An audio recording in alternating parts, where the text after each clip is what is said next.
Hodor. We are the sword in the darkness.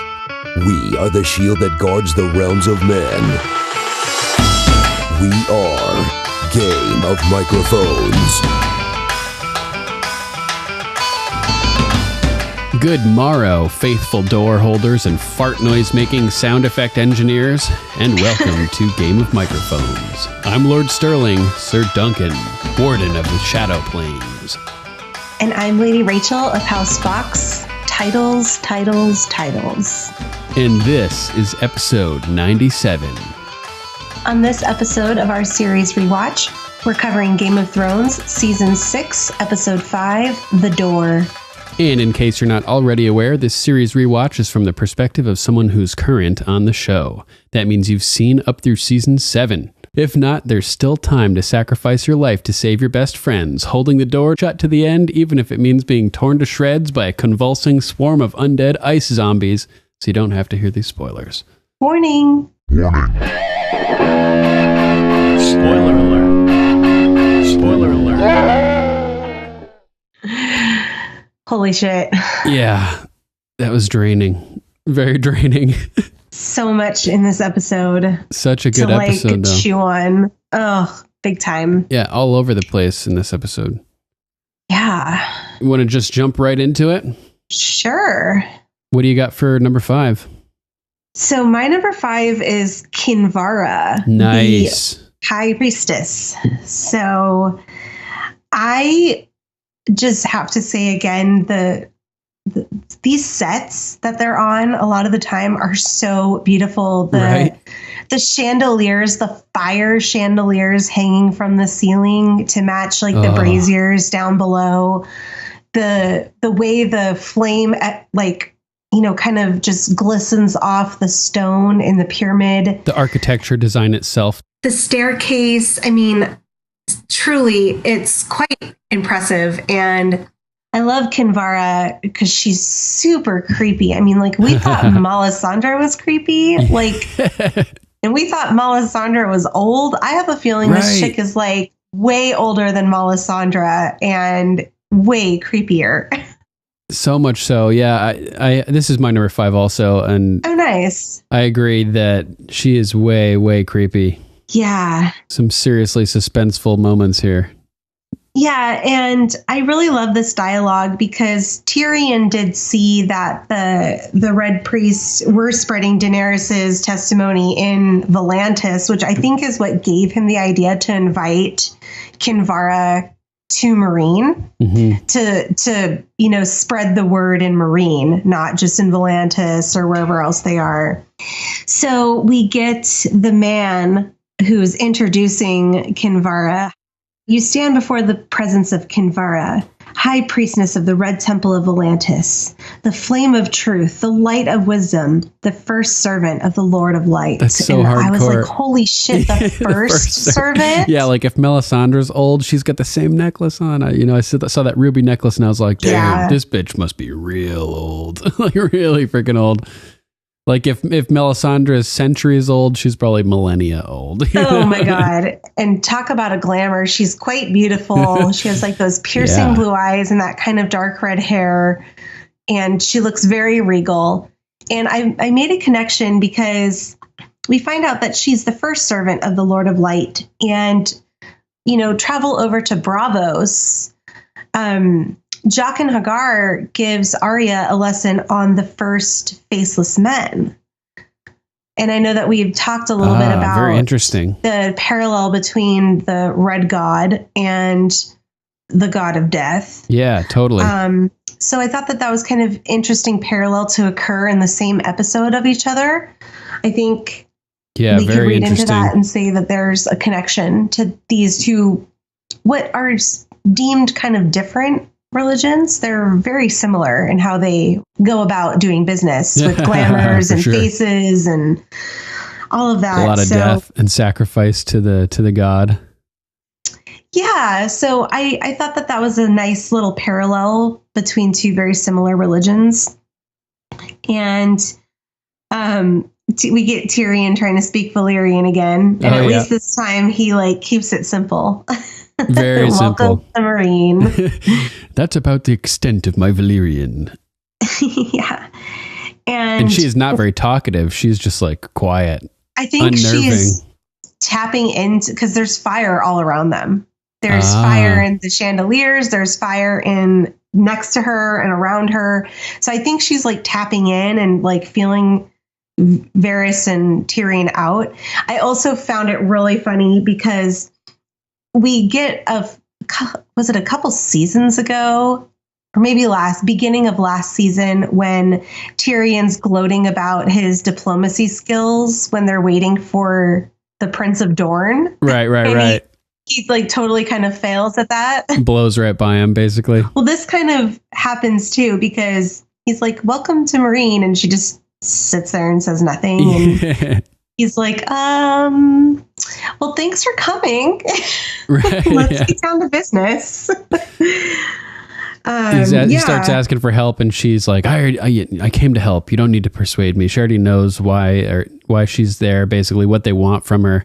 And that's remindful of the way that Davos would go to see Melisandre, and she would already know what he was there for, etc. So we've seen this from priestesses of the Lord of Light before, or priests, where they already seem to know everything that's going on around them, even without the people around them having to tell them.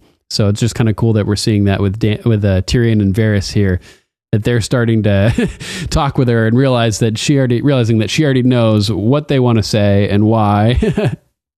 Yeah, and I think this isn't too far-fetched, because we know that Dany is making the rounds in popularity with this religion, because we see it a couple episodes ago in Volantis, which she does mention to Tyrion. Right, she must have been looking. Yeah, she saw through that priestess or something. It's crazy how she knew that. Everything seems to be connected, Yeah, and I thought it was kind of interesting because, again, we have a little parallel going here. We have Bran tapping into the Weirwood network, and we also have this red priestess, even Melisandre. I bet you this Kinvara probably has more clear vision than Melisandre does, just pure because of age and centuries on the planet. Maybe. But she's tapping into the fire network. So we have the ice network happening, and we have a fire network happening, which I found a beautiful parallel, because it's a song of ice and fire. That's really cool. Yeah. So we uncover that Kinvara in particular thinks that Dany is the princess who was promised. Yeah. Because she was ready to promote her big time. Yeah, because she was born from fire, and her dragons are fire-made flesh. Yeah, she was born from fire when she birthed the dragons, born as the mother of dragons, and then born again in fire, this time as the great Khaleesi of the of the massive Khalasar at this point. Yeah, so we see the fiery princess kind of converging with this fire religion, and it would make sense that many followers of the red god or the Lord of Light may look at Dany as the princess who was promised. I still stand by my theory that it's going to be her child, that is. I think it's probably going to be somebody that's already in the story, but I can see where you're going with that. It's an interesting parallel with Dany and the Lord of Light. We have that happening, and then we have this connection with Arya and the God of Death. And in both cases, they seem drawn together and have similar things that connect them with that god. Like Arya has always been connected with the god of death from, right off the bat. She's always sort of worshipped him on her own, and even just finding her way to the House of Black and White. And Dany has always had this connection with fire, basically. And so in each case, the god, whether it's the god of death or the Lord of Light, they're too intense for our main character that's getting involved with it. Like with Arya, she's not down with the indiscriminate killing of the god of death. And with the actress, for instance, she doesn't go through with it. And then with Dany, as is illustrated in this episode with Kinvara and Tyrion, she's like, don't you want your queen to be worshipped and obeyed? And Tyrion's like, I could settle with obeyed. Like we don't want to be worshipped. Yeah. That's a little too intense. So in both cases, there's never going to be like a perfect merging between either Arya and the God of Death or Dany and the Lord of Light, because the pure religion is too extreme for either of those characters' Definitely. Morality, basically. Yeah, they're not fanatics, which we kind of get into later on in this scene. Yeah. Varys, I love Varys with his little, I think, was it Lisa, that lady Lisa that brought up his sleeves and how he sticks his hands in his sleeves. Oh, yeah, totally. Yeah. So he's standing there like that. His hands are in his sleeves. Yeah, his sleeves are hanging down. And he has this very perplexed look on his face because being that he is the little bird wrangler, he knows that another priestess in Westeros claimed that Stannis Baratheon was the prince who was promised. Yep. Plus, he hates sorcerers. So yes, he's just edging to get his word in here. Yeah. Yeah. He's naturally distrusting of Kinvara and the Lord of Light and their ways of sorcery and magic. Yeah, he goes, he was beaten at King's Landing in Battle of the Blackwater by Tyrion, like right here next to me. I love that. Then Kinvara like glances over at Tyrion like, oh man, yeah, that's what? True. Wow. That's pretty intense. And, last that we all heard, he had been defeated again, this time for good, up at Winterfell. Yeah, he dayoed. So what the fuck? Like, do you guys just jump around? And so Varys goes, well, I suppose it's hard for a fanatic to admit a mistake. Isn't that the whole point of being a fanatic? You're always right. Everything is the Lord's will. And I loved her response. She's like, everything is the Lord's will. But men and women make mistakes. People are fallible. So it's not necessarily Melisandre's fault, for instance. And Varys is still not having it, like to what you said. He does not like magic. He does not like sorcery. Yeah. And then this is where Kinvara like mind fucks him. She totally mind fucks him here. Yeah. She goes on to say, everyone is what they are and where they are for a reason. Sometimes these terrible things happen. Like, take you, Lord Varys.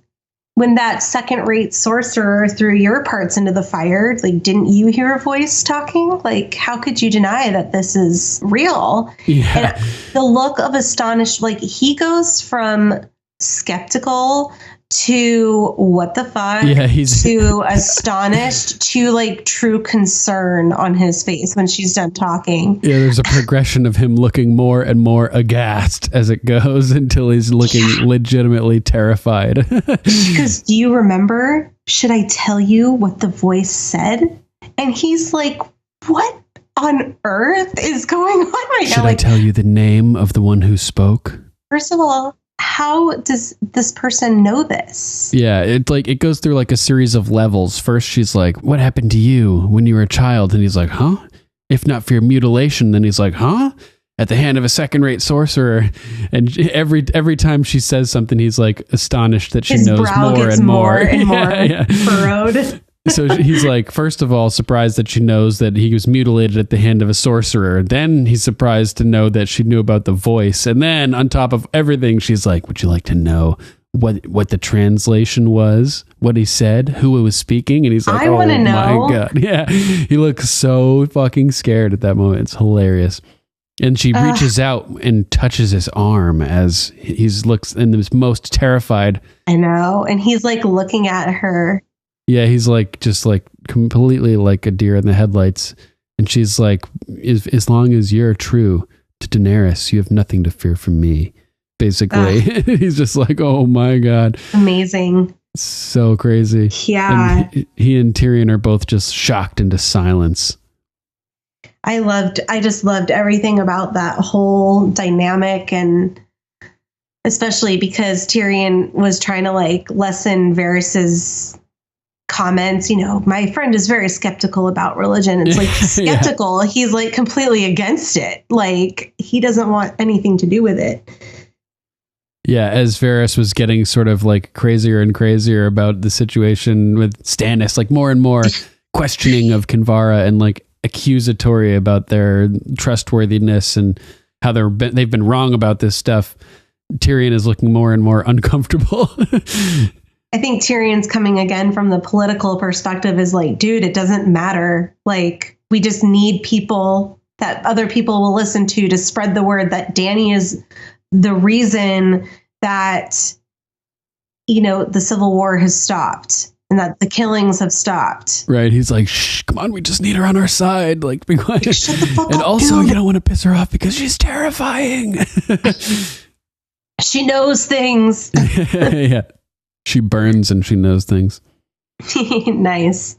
Yeah. So I know this is your number 5. Did you want to add anything? Just she's super, super terrifying here as she's disclosing this information that she knows to Varys and stepping closer with each piece of information until finally he's like looking terrified and she's right next to him and she reaches out and touches him and he's like paralyzed with fear. It's just so intense. It is. The music is really great and yeah, just an awesome scene.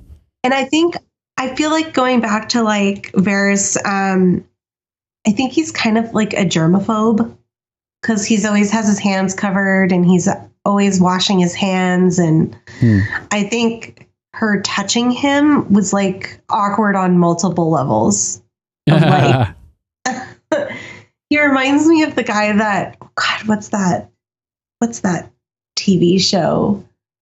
The one with like the briefcases. It's with Howie, what's his face? The bald guy. Oh, Deal or No Deal. Right. Varys kind of reminds me of that host. His name is Howie. I can't Mandel. remember. Howie Mandel. Yeah, because he's like a total germaphobe. That's great. Like Monk. Yeah, totally. Monk is a great show. Yeah. Do you want to move on to your number 4 then? Sure. My number 4 is The Touch of Ice. Okay. Bran getting touched by the Night King. Oh, he saw me. Yeah.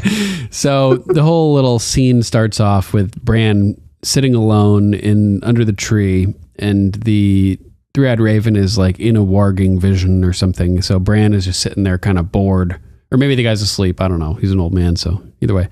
But Bran is like restless, and you can tell he's going to do something. It's leading up to something. Mm-hmm. So he crawls himself over to the tree and goes into a vision by touching the weirwood roots. And then we're at the same field that we saw earlier in the episode with the stones placed in a spiral shape around this massive weirwood tree. Which I noted because we've seen these types of spiral shapes before. From the Children of the Forest. We see them in the very first pilot episode. The bodies of the wildlings are placed in kind of a symbolic symbol. Yeah, and there's then a couple times. The horses up at Beyond the Wall. Yeah. At the Fist of the First Men, the horse parts were placed in a spiral. And then we also see it again on the cave drawings in the Dragonstone. On Dragonstone, yeah. Nice. Yeah, the spiral like this is often associated with the Milky Way galaxy. So there could be some kind of symbolism in there to decipher from that or something. I don't know. Yeah, I just think it's the show's way of showing that like the hieroglyphic type or cave drawing type simple language of reading, symbols, that this occurs on this planet too. And It can be traced back to well before like the settlers came. So I thought it was just a nice parallel to our world, because we have these cave drawings in our world too. Yeah, totally. And bizarre stone structures and weird patterns. Stonehenge. I've been to Stonehenge. It's awesome. Oh, really? Nice. There's another site in France too called Karnak, with like thousands of stones all standing upright, placed in rows over miles and miles. Kind of similar to the way that the stones are standing in this episode. Yeah. So it's snowy now at this same site, and Bran is looking around, and he's like, wow, this is crazy, because this is where he saw the creation of the White Walker earlier by the Children of the Forest, by Leaf. And so he looks around and sees, bam, the army of the dead just chilling. And he's like, what? And starts walking over towards them, because why the fuck not, right? Up until this point, he's been sort of like a extra dimensional figure in his visions and hasn't had any direct interaction with anybody through the werewood. It doesn't appear that the people in his visions can see him. Right. Yeah. So he's sort of like this ethereal being kind of moving around undetected. So he's walking through the army and nobody's looking at him. They're all just kind of like doing their own thing. And they're really great looking. Did you see the first one that he walked by had like half a skull? Yeah. So sick. Really great makeup for all these guys. So good. Yeah. And he's walking through and walks out through a clearing, and there are the horsemen, the 4 horsemen of the apocalypse, and the Night King sitting there with his weapon on his back. And all of a sudden, he turns and looks right at Bran, and Bran freaks out because nobody's ever looked right at him before. Remember, he thought he saw Lyanna looking right at him, Lyanna Stark, but she was looking at Hodor. Yeah, at Willis. Yeah, Willis. Good point. So he turns, and all of a sudden now the whole army sees him. And he's like, fuck, looking all around. My stomach dropped when I first watched this episode. I thought Bran was done for. Yeah, right. Yeah, it's understandable. So he's like, he freaks out, and then he turns back around, and the Night King is right there. And he kind of recoils and jumps back, but it's too late. The Night King grabs him by the arm, and he wakes up out of the vision, screaming, "He saw me! The Night King! Saw me! He saw me! Yeah. He touched you." And the Three-Eyed Raven knows. He's like, he touched you. And Bran doesn't want to admit it at first. It's pretty funny. Yeah. He's like, I don't know. He was close. I don't think so. But he's like, he touched you. I know it. Basically, he's like, I know. And so he pulls up his sleeve, and he's got a handprint, an icy handprint, a frosted handprint, and it's paralleling the whole Jorah thing with his grayscale on his arm. They're both like have this infection kind of thing on their arm that he's been marked, leading for them death. to death. Yeah, they've been marked for death in both cases. Yeah, good call. So I just thought that was kind of an interesting parallel between the two there. One is of ice again, and one is associated with Valyria, which is associated with fire. And, fire. So that's kind of cool. Nice. Sort of how there's the two networks that you were talking about, the werewood ice network and the fire memory network or whatever. Fire Wi-Fi and ice Wi-Fi. Yeah, and then we've got also fire zombies, ice zombies, and now grayscale and this other fucking bizarre condition. Mark. Yeah, the mark of the beast. The ice mark. So the Three-Eyed Raven's like, he knows you're here. Get the fuck out. Yeah, Time to go. Come for Bye. You. Yeah, now that he's touched you, you have his mark on you, and he can find you. He can get in here. So you guys have to get the hell out of here. And Bran's like, fuck. Like, everybody's been warning me. We talked about how Jojen told him not to stay in the visions too long when he was in summer, and about how the Three-Eyed Raven is telling him, it's too, you don't want to spend too much time in the werewood network. It's like being underwater, you'll drown. And even if there aren't there are apparently physical repercussions, which we also speculate we're seeing after this crazy download, and when he sort of becomes computer Bran. It's like a short circuit that occurs in the brain. Yeah, so even if there aren't physical side effects, apparently there are also other dangers that we're unaware of, like being touched by the Night King I also think that because Bran is so new at these visions, that's the reason that the three-eyed raven needs to be with him, is to kind of lead him through how to do it properly.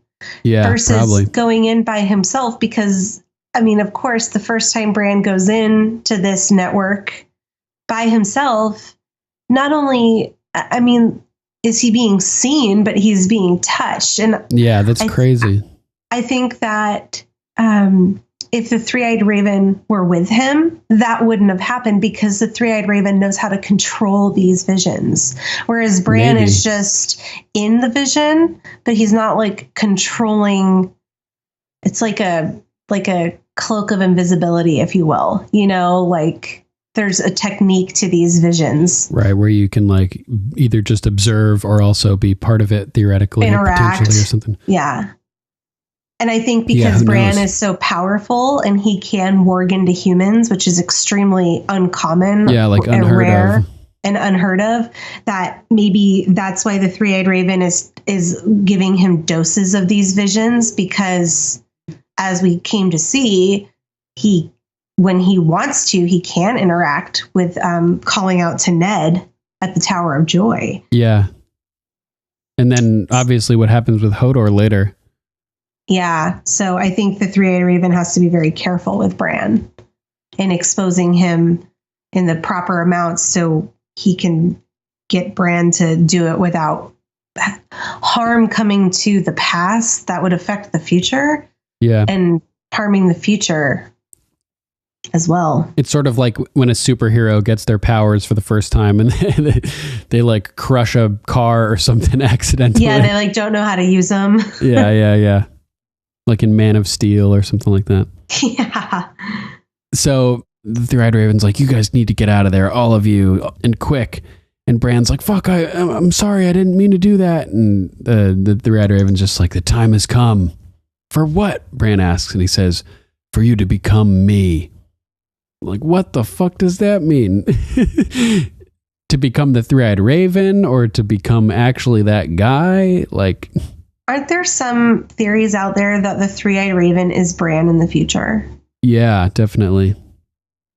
Yeah, so for you to become me, it's like, well, this is now I'm looking at my past. I'm a three-eyed raven. I'm looking at my past, and this is the point where I turned into the three-eyed raven. Yeah, and this is the point where I die now, and it's just you, and it's just me. You know, it's just, and there's you'll just live one 1,000 years in this weird fucking time loop that we could go on and on about.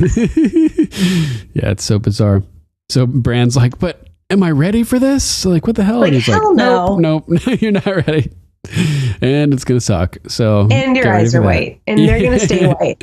And get ready for the ultra download. Just like the pilot episode of that show Chuck, where the intersect computer gets downloaded into his brain through like thousands of images, and he's just like,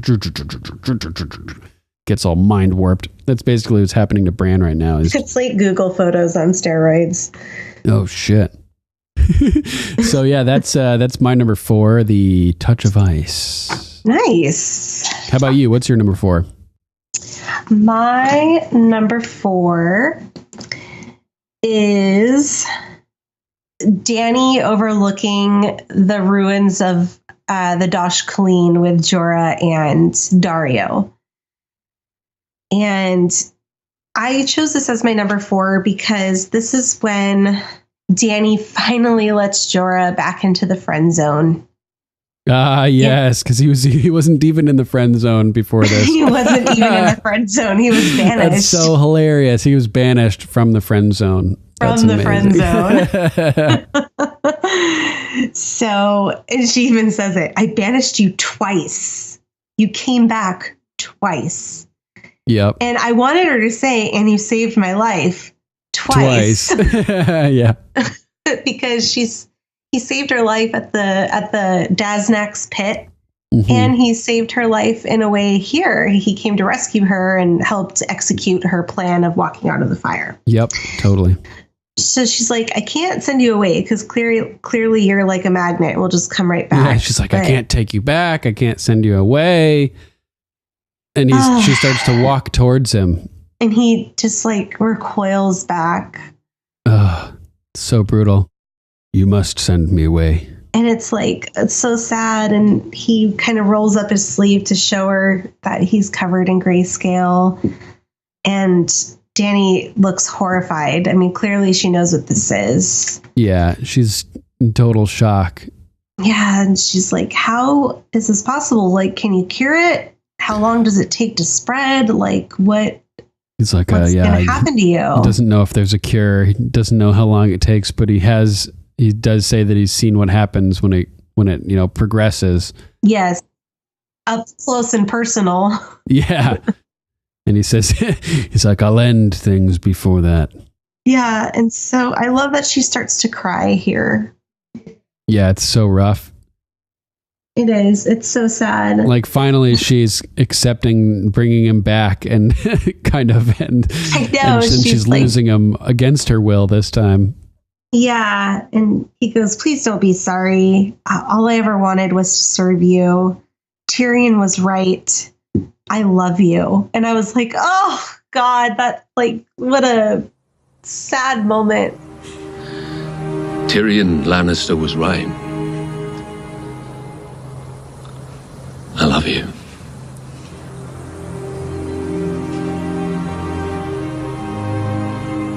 I'll always love you. And the camera pans over to Daario, and Dario's like, I'm just going to kick some dirt. This is awkward to be around. I thought when I saw Daario there, after the whole fire scene last episode, the way I interpreted Dario's expression was like, oh, he seems to get it now.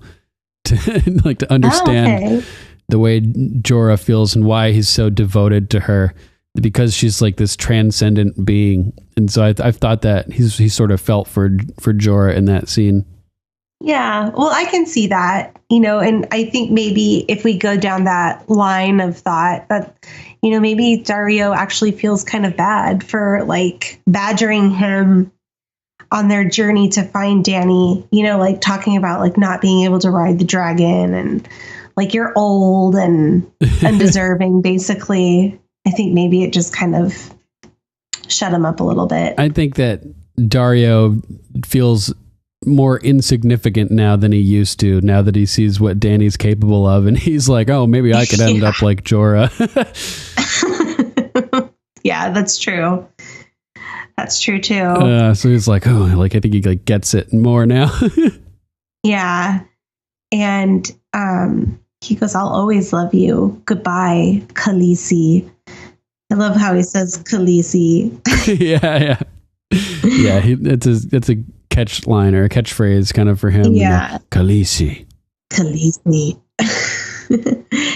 And he starts to walk away. Don't you walk away from me, Jorah the Andal. That's so good. To your point, everyone always calls him Jorah the Andal. Yeah. Love it. And he turns back around. Oh, and she's like, I did not give you permission to leave. Yeah, you have not been dismissed. You swore to obey my commands for the rest of your life. And Jorah's like, yeah, that's why I've come back 2 times and won't take no for an answer. And I love this. She goes, well, I demand you to go out and cure yourself and don't stop. Go from the narrow sea all the way to the far east least to find a cure. Because you need to be by my side when I take the 7 kingdoms. And that's a serious moment. Yeah, for sure. Remember when Tyrion and Jorah showed up and they meet Dani, they're in front of her in the throne room, and she's trying to find a way out of killing Jorah, basically talking to Tyrion. And she's like, what do I do? And he's like, well, he obviously loves you. He's devoted to you. I think he would die. He says he would die for you, and I have no reason not to believe him. But you can't have him by your side when you take Westeros, So she's changing her mind about that sentiment.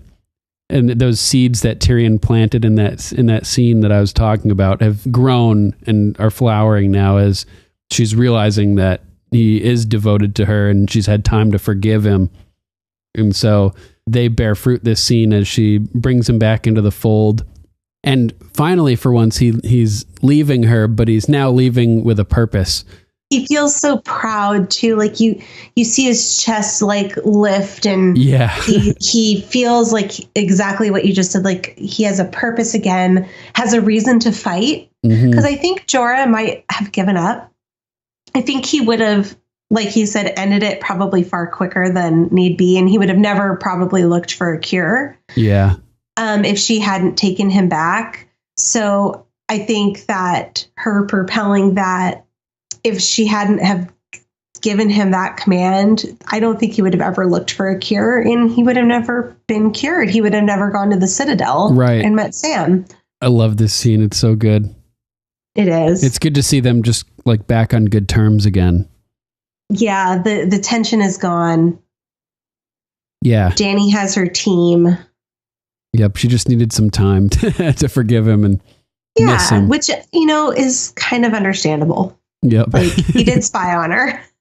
Totally. And then lied to her about it, which withheld information, which is basically lying. The big problem was that he didn't trust her with the truth, right? That he just didn't trust her. And that was insulting to her. Yeah. Yeah. So that was my number 4. Nice. And that's also my number 3. Oh, nice. So, what is your number 4? My number 4 we already covered, I think, which is the Touch of Ice. Yeah, because we both had the same number 5 also. So what is your number 3? My number 3 is Sansa and Littlefinger. Nice. That's a great scene too. What a combo with Sansa and Brienne.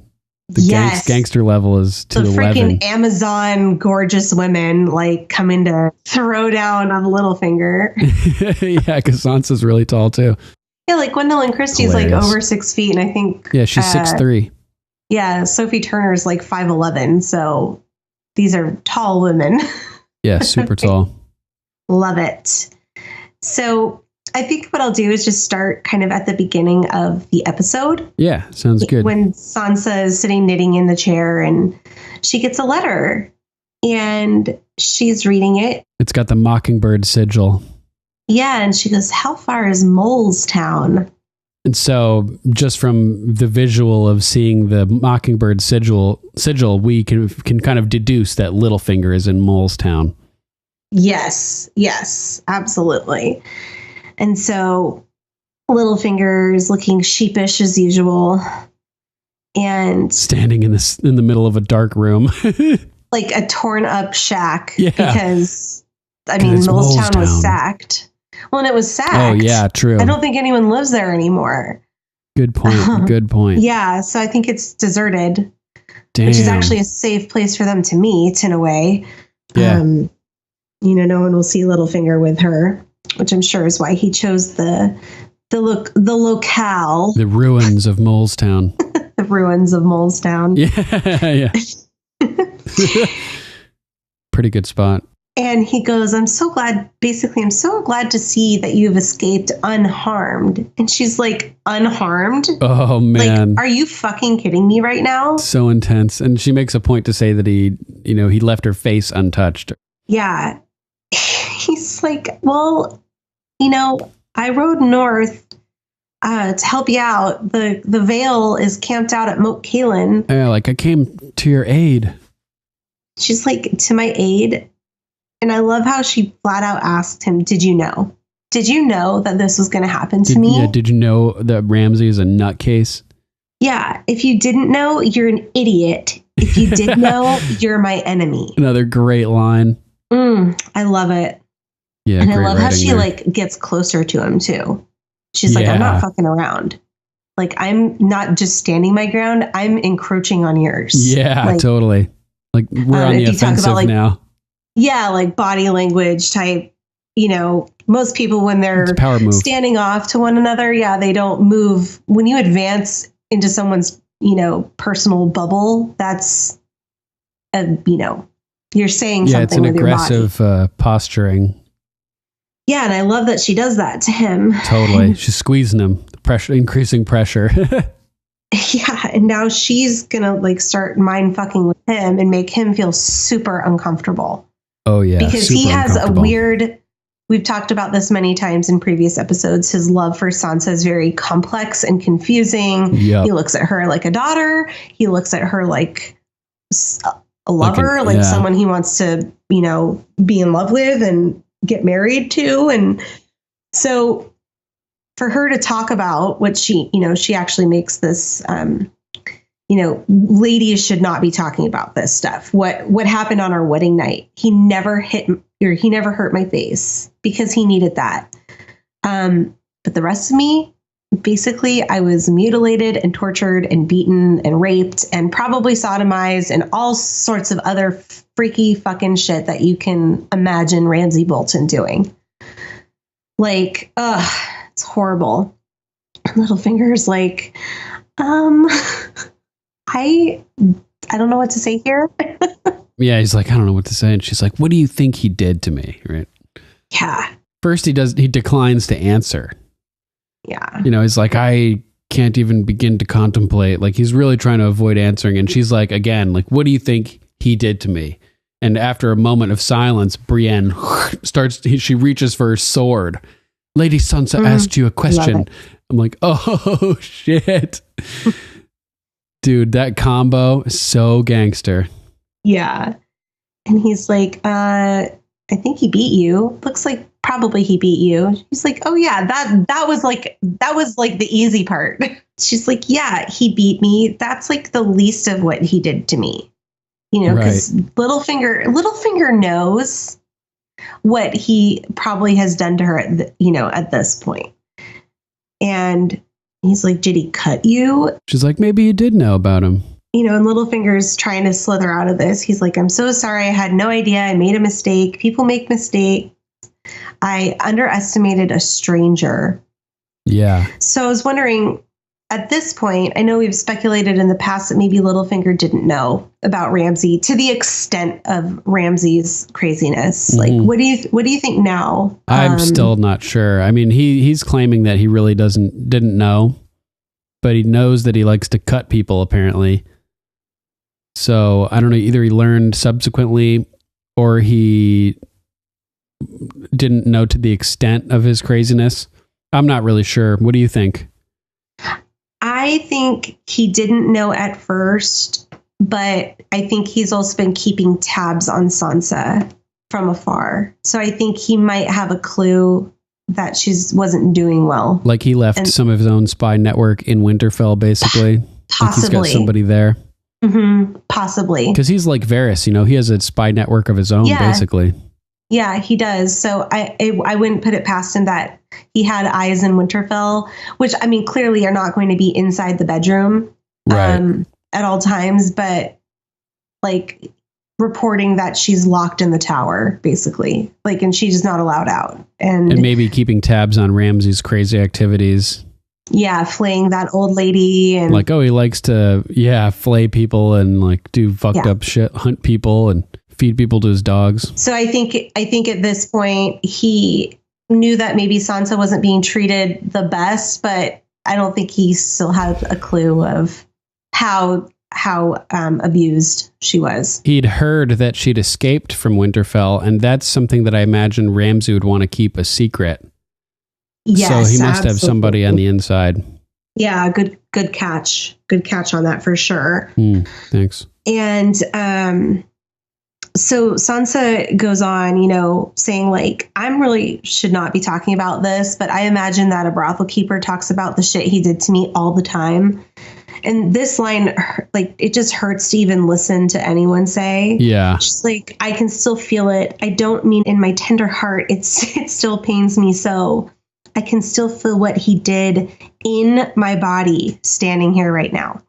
So not to my body, but in my body. Yeah. That's fucking nuts. I don't even want to think about what was going on with that whole situation. Crazy shit. Just as long as she can still produce an heir. Yeah. That's the limit, basically. Yeah, it's horrible. And she goes on, you know, like, you promised you would protect me. And I will. Yeah, I don't believe you, dude. You must believe me when I tell you that I will. nope, I don't believe you. It's horrible. She's like, you can't protect me. You wouldn't even be able to protect yourself if I tell Brienne to cut you down right now. And why shouldn't I? And he looks so sheepish here. She's like, oh, you're right. And it's funny. He's never armed. He's never got anybody there to defend himself. Like, remember that time when Cersei is asking him about like power? Oh, and she's like, this is power. Yeah. Like spin around in a circle, jump up and down, cut Peter Baelish's throat. No, wait. Take 3 steps back. Yeah, exactly. That's power. So this kind of always happens. Littlefinger ends up squirming his way out of situations like that time with Cersei, or when Ned, he's bringing him to the brothel and Ned like strangles him at the door, or when Jon strangles him in the crypt or something. He's always squirming out on his own, and he just finally can't do it anymore at that time up in Winterfell when Arya gets him. Yeah, he's not trying anymore. to squirm him out. He doesn't have like protection basically on him, and it fails finally. For sure. And Sansa, she calls him out on his bullshit. She's like, you freed me from the Lannisters and then you sold me to the Boltons. They both murdered my family. Like, how could you honestly think I was safe with the Boltons? Right. Like, what part of that equation made sense to you? Out of the frying pan and into the fire. Like, she escapes one group of people that killed her family and betrayed them, and she's delivered right into another hotbed of traitorousness. It's horrible. And she trusted him. She trusted that she would be okay. And I think that's where she's getting at with him is, I trusted you. Right. Sort of like Tommen trusting his mom. Like, you don't think that they have any bad intentions, but they're working behind your back and betraying you. People that you're like kind of looking at like family, who have positioned themselves at least to be your family.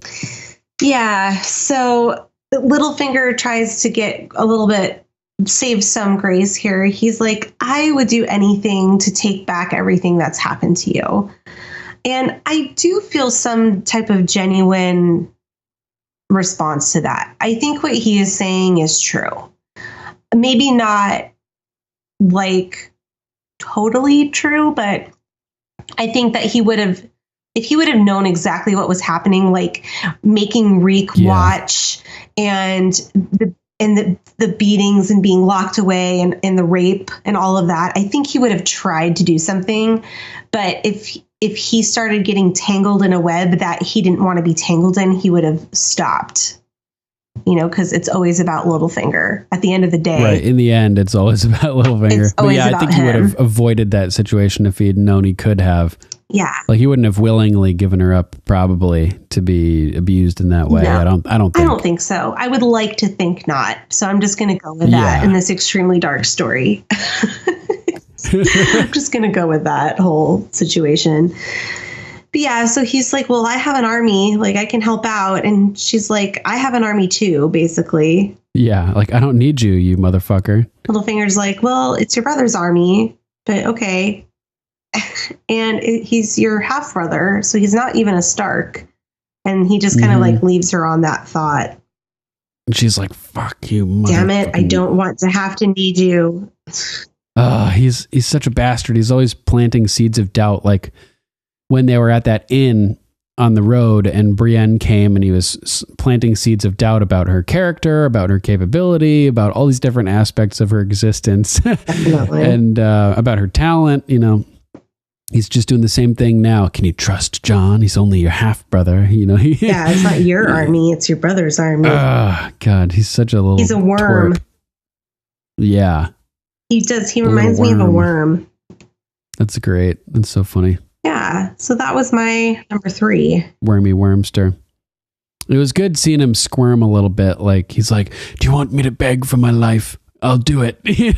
A worm that squirms. A squirm worm. Oh, totally. Yeah. It was funny watching him squirm a little. I always love it when Littlefinger has to squirm. Yeah, definitely. The actor that plays Littlefinger does such a great job of looking sheepish, is the way I describe him. I've been enjoying watching him on Project Blue Book on History. Oh, really? Playing Dr. Alan Hynek, who ran Project Blue Book for the Air Force in the 50s, cataloging UFO sightings and unexplained phenomena. Yeah, pretty awesome show. Nice. So, there was one intense point here where Sansa's like, remember he's like, whatever that you ask that is in my power, I'll do. And she's like, what if I want you to die here and now? Yeah. And he looks at her dead in the eyes and he's like, so seriously, then I will die. It's so good. It is great. Anything else you want to add about that scene? No. What's your number 3? My number 3 was Dany and Jorah.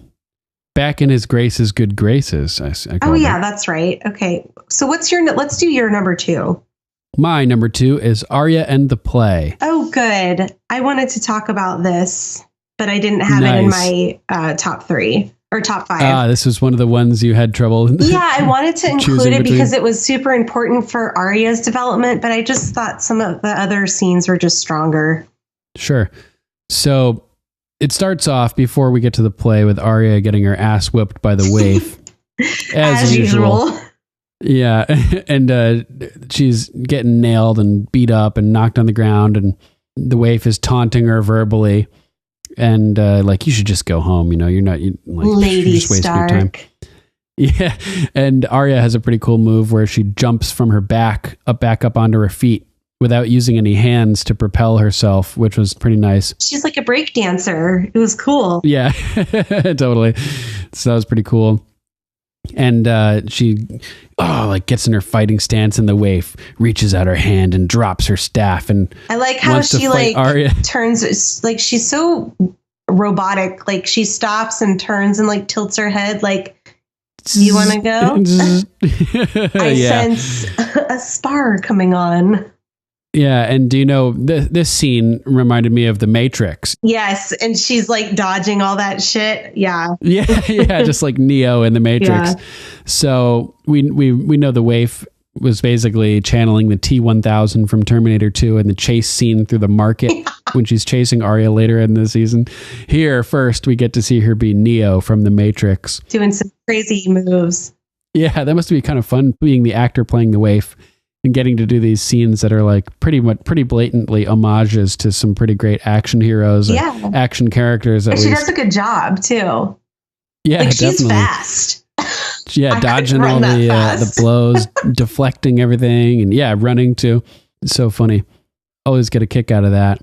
So she, continues beating up Arya, knocks her on the ground, and she's like, "You'll never be one of us, Lady Stark." And turns, and Jaqen is there. And Jaqen says, she has a point, which I thought was interesting because he didn't say a girl. He said she, which is like a grammatic change. But also he's basically acknowledging the truth here, which we've speculated he already knows, that Arya will never truly be one of the faceless men. Because that's what the waif is saying. You're never going to be one of us. And he's like, yeah, she has a point. It's probably true. So he seems to know that. And doesn't really seem to care. So it makes you wonder if he really is trying to get her to join, or if he's just giving her these skills so that she can go be Arya Stark with some kick-ass skills. Yeah, maybe he agrees with Arya's list and is giving her the training she needs to take out those people. To carry it out, right. So he walks away, Arya follows, and this is when we get our little story about the first faceless men and how they began as slaves in the mines of Valyria. And there's but there's more cool information about this in the World of Ice and Fire, I think, and in some of the Song of Ice and Fire books. A little bit more back info, I think. But Arya's like, oh my God, like, she's intrigued. She's like, who was the first? And obviously, he was no one. That's the obvious answer. Yeah, he says it so matter-of-factly, like, obviously, he was no one. And the many-faced god taught him how to shed his face and how to give the gift. And the man taught others in exchange for their service. Many served, many more gifts were given, and soon all the masters and overseers were gone, and the faceless men fled. And I was like, oh man, that's a pretty interesting story. It is. It'd be neat to see that on screen, like a mini series or something about the birth of the faceless men. Definitely. I would love that. That'd be kind of cool in old Valyria. Yeah. So Arya is asking, what happened with him, and just some more cool history. We learned that the Faceless Men founded the free city of Braavos and built this building. And I have that in my notes too, that they founded it. Yeah, they built Braavos. They freed themselves from the bondage of the slavery of the mines of Valyria and founded a free city, which is awesome. What any slave would aspire to do is create be part of a free civilization, and they got to start their own. So it's pretty amazing. Definitely. So we learned that the faces of the original Faceless Men decorate the walls in here. And Arya's like, wow. And that's, it's pretty cool. And then Jaqen says to her, and now a girl is one of them, if a girl desires. And I was like, oh shit, that's pretty badass. He's offering her the chance to be a faceless man, which is so sick. And I love her response too. Super slick. A girl has no desires. And he sort of has like that's right, good answer kind of look. And he goes to hand her a bottle. And this is the first sign that this is not going to go as planned. Arya asks, who? And it seems like she's not supposed to be asking questions at all. He sort of is like, gives her a gesture like, you take the bottle. Yeah, we don't ask questions. Servants don't ask questions. Yeah, exactly. Like he says later, yeah. So she takes the bottle, and taking the bottle before knowing the name seems to sort of symbolize being dedicated to the kill, regardless of who it is and any other circumstances.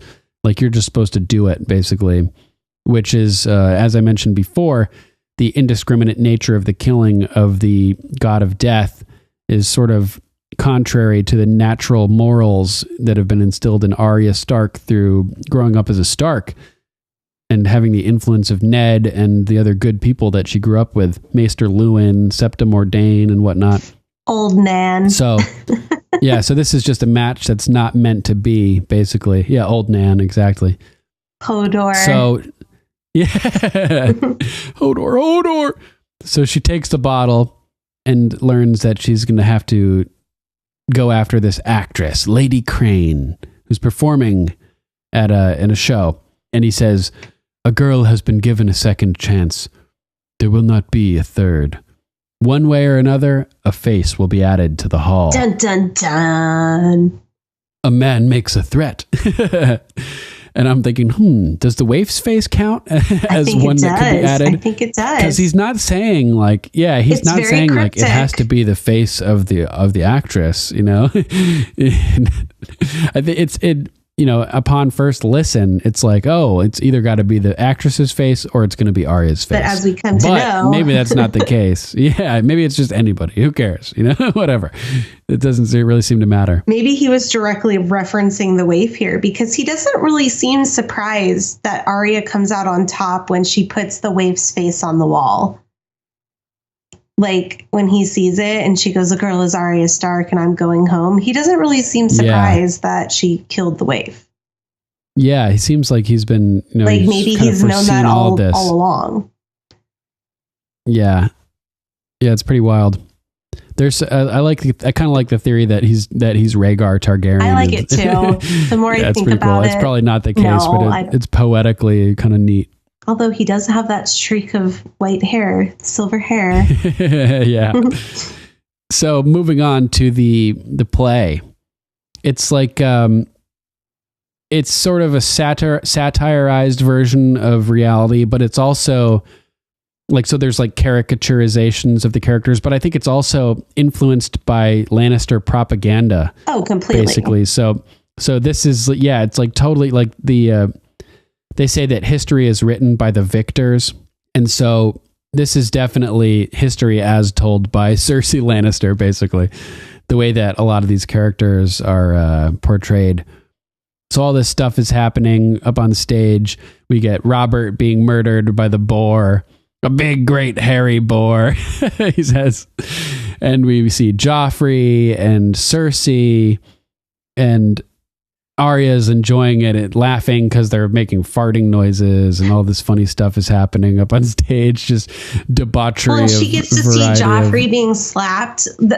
Yeah, and she hates Joffrey. I almost made this one of my top 5 because Arya gets swept away right after her father dies, and she really has had no connection to what has gone on in Westeros since she left King's Landing. From a political perspective, like she had no idea.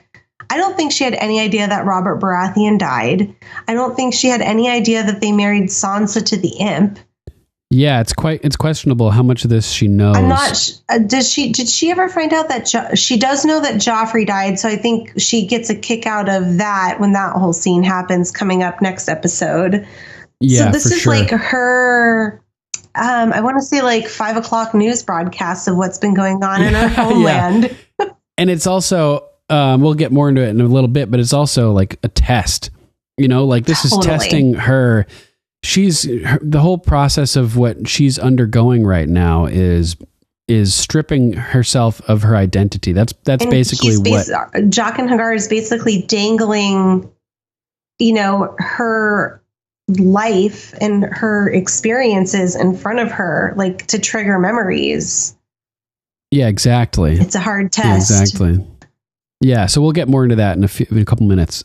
So she's sitting there watching this, and Joffrey's getting slapped around, and the actress playing Cersei is actually pretty great. You can tell immediately that she's pretty talented as she's going through her monologue and talking about all this stuff, and it's just very well portrayed. And then they mention Ned Stark, and she's like, oh, and sort of catches her attention.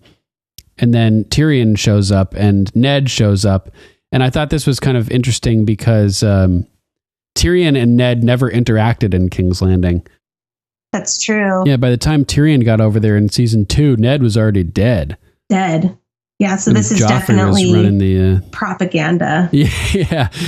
Or it's just like, they took interesting characters and had to work Meld with the actors that they had. Yeah, combined roles, sort of the way that Game of Thrones did with the Song of Ice and Fire books. That's true. Like sometimes like Euron Greyjoy has characteristics of both Victarion Greyjoy, another one of Balon Greyjoy's brothers, and Euron Greyjoy from the books. So here, it's like the play is condensing multiple storylines of Peter Baelish, who betrayed Ned Stark, and Tyrion together for purposes of their show, which is kind of funny. So it's very true. They made Ned look all stupid and What's that? Yeah, he looks like the Secretary of Education in Idiocracy. I don't know. I do love that they have the half up, half down pony look going though. Jon Snow starts wearing his hair like Ned's too. It's like half true. Pulled back. Yeah, it's true. Oh, I get what you're saying now. Gotcha. Yeah, so they got Ned Stark's hairstyle on him. Yeah. I was thinking half up, half down, like one ponytail pointed upwards, one ponytail pointed downwards. No, a half pony is like half up, half down. Okay, I gotcha. So Tyrion is kind of making fun of Ned, saying that Robert brought him here because he's the smartest fellow in the land, and I just thought that was kind of funny that he's saying that he should be king of us all, and that Tyrion should be his hand. So it was just kind of funny because we know that Tyrion ends up being named hand by Tywin, who like temporarily gives him his own authority and like passes off his own status as hand to Tyrion. And Tyrion arrives at King's Landing as acting hand. So they're changing the way that happened with this play. It's also it's like imperfect because they're all the way over in Essos, so they don't have like necessarily access to all the accurate information. Exactly. Which is kind of funny. It's so there's all like telephone. Yeah, it's so many layers of telephone. Like it's the propaganda by the victor. It's also getting stories being embellished or changed. Due to actors, and then things being changed because of the being so far away and not having accurate information. Just kind of funny. So the play progresses and Robert dies and farts a whole lot, which is pretty funny. There's that guy doing the sound effects, and they're oh no, I'm about to go. Yeah. They're really like hamming it up, which is so funny. Arya is not laughing at, at any of this stuff at this point. Like, remember how excited she was to meet King Robert in episode 1 when he showed up at Winterfell? So she's not stoked about seeing him die again or anything. So next in the play, Cersei's asking Ned to remain as Joffrey's hand, but they're basically portraying Ned as being power hungry and wanting to steal the throne for himself. Ned did confess that he wanted to take the Iron Throne for himself. That's not what his true agenda was. Right. The confession was a lie. It was a false confession. So yeah, that probably created this whole like public perception that he was power hungry. Yeah, good point. Good call. So I like how all these lines are blending together. Cersei's like, "Will you stay on as Joffrey's hand?" And he's like, "The Iron Throne's what I demand." So, just kind of cleverly written. It's very like Shakespearean in a way. Yeah, definitely. Like kind of like poetry. Like it's really bad poetry compared to Shakespeare, but it has that kind of like feel to it. I mean, it's not terrible. There are some actually like some pretty good rhymes coming up, like the line of succession, the proper progression, the lawful ascension, which is pretty slick. But yeah, it's interesting to see like the Lannister spin and the public perception of this across the continents. So it's pretty neat. So they go through this whole thing, and then we cut to another scene where it's that tense standoff in the throne room when Joffrey's at the throne and Ned is trying to. He comes in with the piece of paper from Robert Baratheon saying that he's named the Lord Protector of the realm. So he's trying to say that Joffrey's not the king at this point. That there's like an investigation and stuff that needs to go down. That the rightful heir needs to be determined, and that Ned would be Lord Protector until the rightful heir comes of age. And in reality, remember, Peter Baelish pulls the knife on him and at his throat and betrays him and gets the gold cloaks to turn on Ned instead of turning on Joffrey.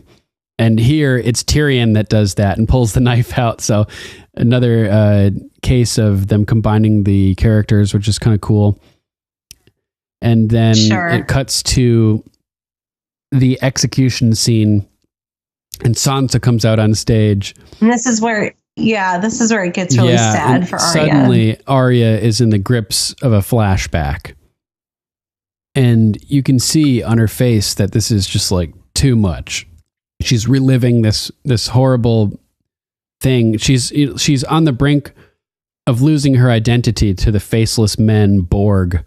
And then she's thrust into the midst of having her family's story told to her and triggering all of these memories. The most like probably significant point in her life. Yeah, exactly. The most traumatic experience she's ever dealt with. And I thought it was interesting too, because the way that this story is being told and the way that she's hearing it, it's almost mirroring the Game of Faces, the way that she's talking to the waif and she's like, "I'm Arya Stark of Winterfell.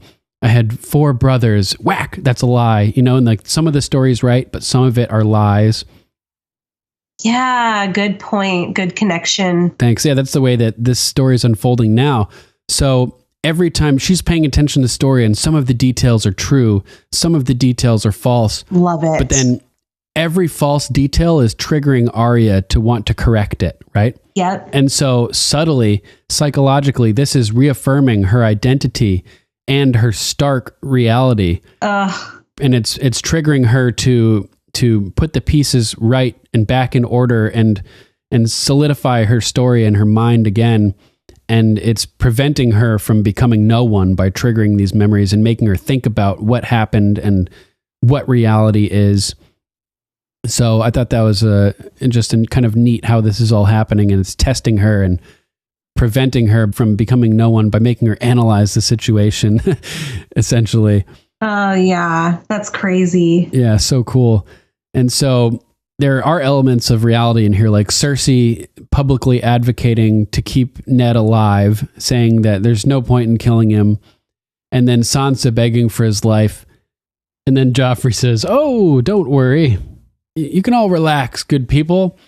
Your father shall be spared the axe." And then right as he's about to say axe, the axe drops and the guy pulls his head back and they throw out a dummy head. And just like in reality, Arya is witnessing Ned's execution from about the same distance in the audience. Her eyes are so expressive here too, like the tears that well up in her eyes. Totally. Yeah, she's being forced to relive the most traumatic moment in her life through the perverted lens of Cersei's filthy propaganda, and like the twisted way that Ned was manipulated into making a false confession, and then the resulting public view of her family as an effect of that. So then Tyrion steps up and he's like, like, I'm going to be hand now, a decree from my father, Tywin. And he also... And the hand for life. Yeah, hand for life, bitches. And then he says, he says that he's also been granted permission to take Sansa as his wife. And, that's, kind of true. He was the decree's real, marrying Sansa's real. But then it takes a transition to the bizarre, where Tyrion says, and you'll learn, talking to Sansa, you'll learn that what I lack in height, I make up for in appetite. And he, boom, rips her blouse open, exposing her breasts. And this is another sick perversion of the truth. Yeah, because he was so gentle and kind to Sansa. And in fact, that's what's been occurring to her up in Winterfell, I'm sure. Yeah, and this is a literal perversion of reality. As remember that time in King's Landing, Joffrey was making Meryn Trant strip and beat Sansa, and Tyrion prevented her from being exposed publicly. That's true. Him doing the exposing is the exact opposite of reality. Plus, his sexual appetite, which he let her remain a virgin after their wedding night, and he never took advantage of her or anything like that. So it's just sick to see this insidious slander of Tyrion, just totally flipping reality on its head. Yeah, it's pretty messed up. So that was interesting. Just another way that reality is different from the fiction we're seeing in this play. So it cuts to backstage after this whole thing, and Clarenzo, one of these actors, the guy who was playing Joffrey. Oh, the dick wart, the wart dick guy. Yeah, he's got dick warts, apparently. I've got 2 fucking warts on my cock. Oh, they'll go away in like 3 to 6 years. You're fine. Oh, it's so brutal. Oh, and that was a nasty looking cock too. Sorry, but I missed it. I must have been taking notes. I forgot they showed it. So that's pretty funny. I'll take your word for it. It's like all bent and crooked and warty and oh, gross. Not like what you want to see. It's so funny. They give you like nice boobs and then give you like crazy like old man dicks. On a young teenage kid. Well, I mean, like like the guy's dick at the shame walk. Yeah, what the fuck? What's that all about? You get like a fake dick on Hodor. You get the shame walk old man dick. You think that was a fake dick on Hodor? No, I mean, it's publicly known that it is. Oh, it is. Yeah. Oh, I didn't know that. It was a prosthetic, which is pretty funny. Don't you? I think you see Theon's dick too, but. Whatever. This is too much. You do when he's fucking Roz. We're always talking about boobs. Boobs. Yeah. So we also see the High Septon's dick, right? And he's getting dragged along nude in King's Landing. Ew. That's old man dick too. And the wine merchant in the Dothraki wine merchant guy. Oh yeah. And those 2 guys that are probably going to be killed for like doing gay stuff at the brothel when the sparrows come in. We do see a lot of dick in this show. Yeah. Dicks. Dongs. I think that's what he says. And at some point, plenty of boobs, plenty of dicks, everything you could possibly want, basically. Definitely. Except for those wart dicks. No one wants a wart dick. Yeah.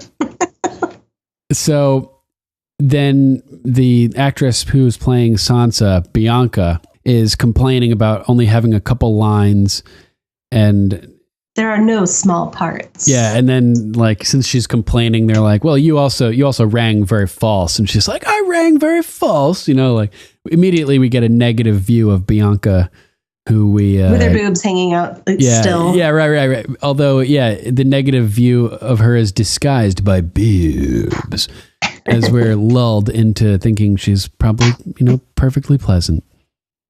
But Arya deduces that she ordered the assassination later, which we do find out is accurate, I believe, interestingly. Yes. Because Arya, again, the next time she goes to the place, she witnesses Bianca over on the sidelines reciting Cersei's parts, Lady Crane's parts. So she knows that she's envious of Lady Crane at that point. Yep, totally. And then the little guy comes in, the guy who's playing Tyrion, a dwarf maybe also. And he's super perverted. Bobino. Yeah, I'm not sure how to pronounce that. But yeah, he's funny, man. He's perverted little guy. He's like all in that girl's boobs, and then talking to Lady Crane also about like getting intimate and stuff. I love how she cheers the rum to our children. Our future children. It's great. Yeah, and we learn a method to poison her immediately, as her first line here basically is, "I'm a rum girl, Babono. You need to know that if we're going to be intimate." So Arya's like taking note, like, rum. This is a way to poison her. She likes her rum. We know it's reliable as a method of ingestion. Why is all the rum gone? Yeah. Yeah, so I'm like, are they serious about being intimate here, or are they just joking around, or what? I think they're just joking around because they have a toast, and she says, "To our children," and he goes, "May they have your talent," and Lady Crane goes, "And your filthy mind." Yeah, true. So I think they were messing around. Yeah, maybe. Although maybe she likes that filthy mind. Maybe. I can only wonder. So that was just kind of funny. And Arya is kind of smiling at all this. So she goes back to report what she saw on patrol, who she will kill on patrol, to Jaqen. And remember that part with Grey Worm? Yeah. With Tyrion talking about what they talk about. And he talks about patrol. That is a report. Yeah. It's like talking about shrimp, fried shrimp, baked shrimp. Yeah. Coconut shrimp. So Arya's back there with Jaqen, and she's divulging her plan to poison the rum. So because Lady Crane is the only one who drinks it.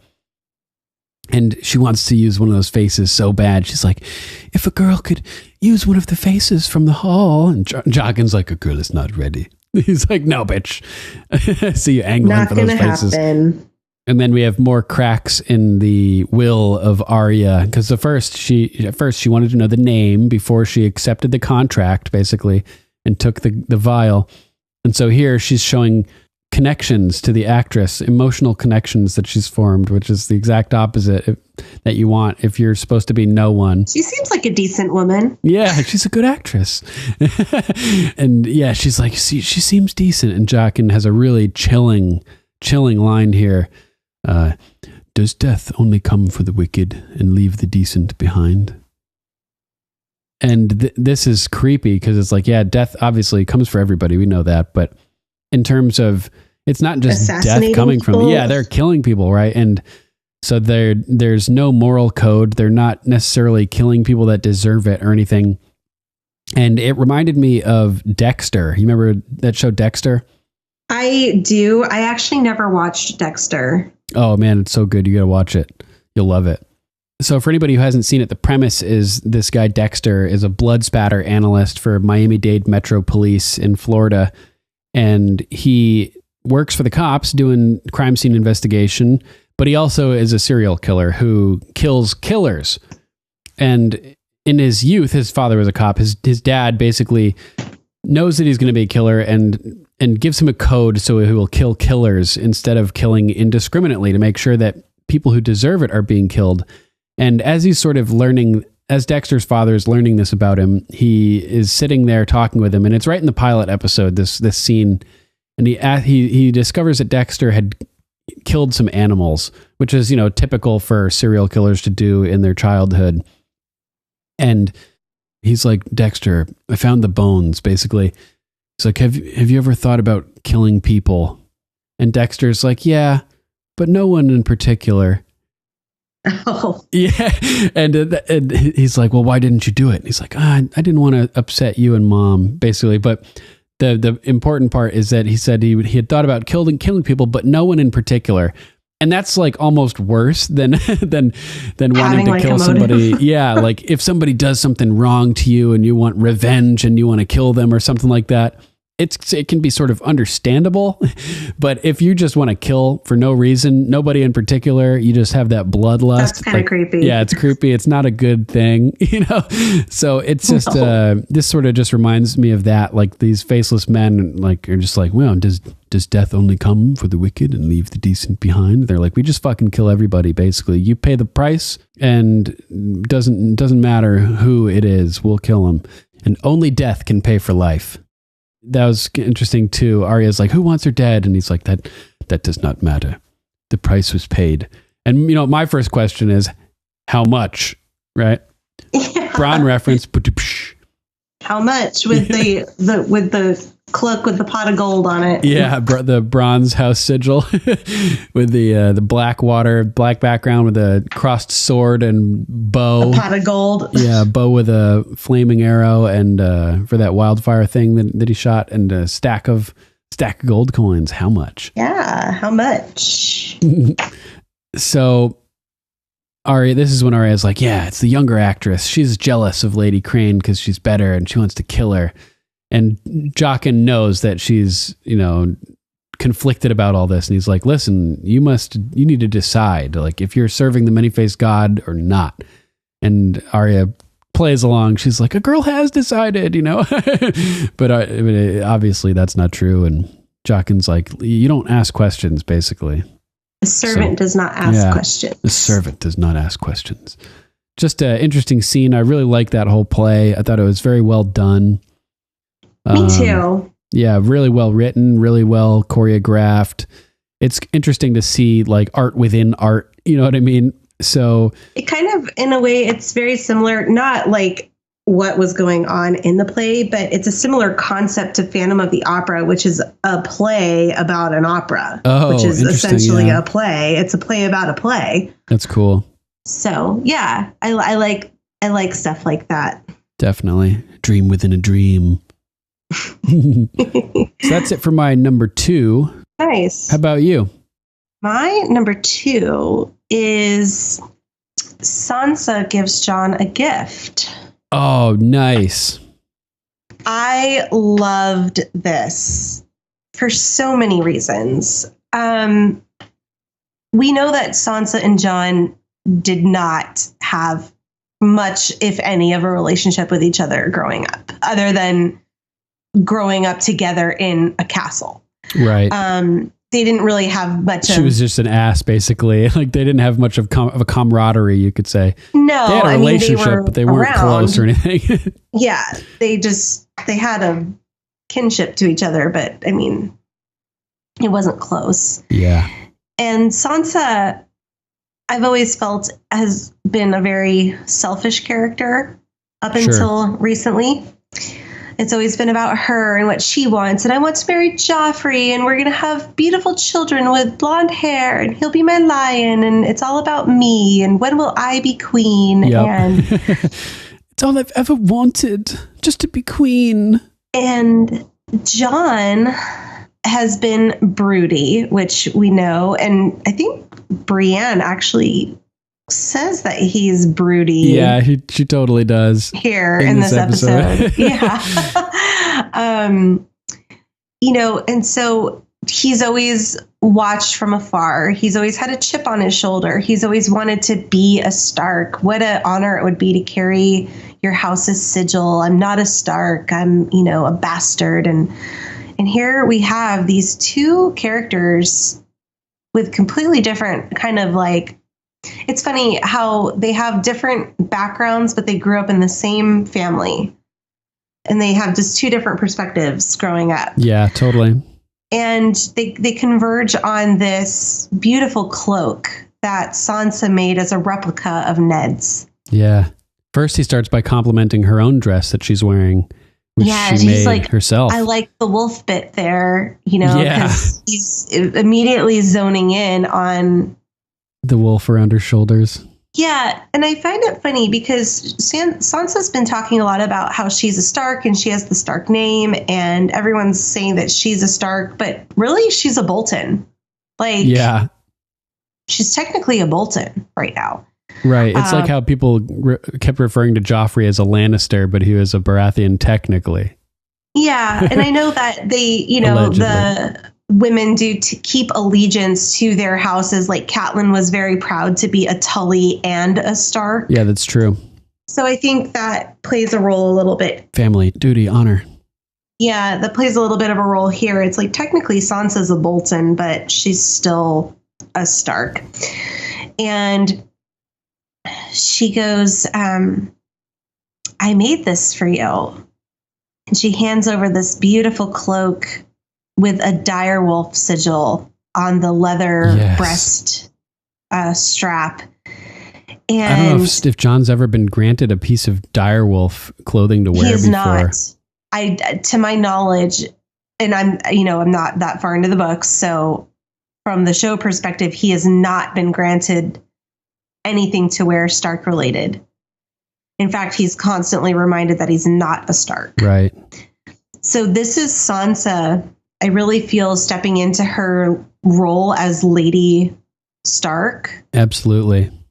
And it's a big decision. Jon into the fold of being a Stark too. You're in this family. You're a Stark. And not only that, you're the last living son of our father, so you should be wearing the cloak that he wore, at least something really close to it. Right. I mean, they don't know that Bran is alive yet, but he may be.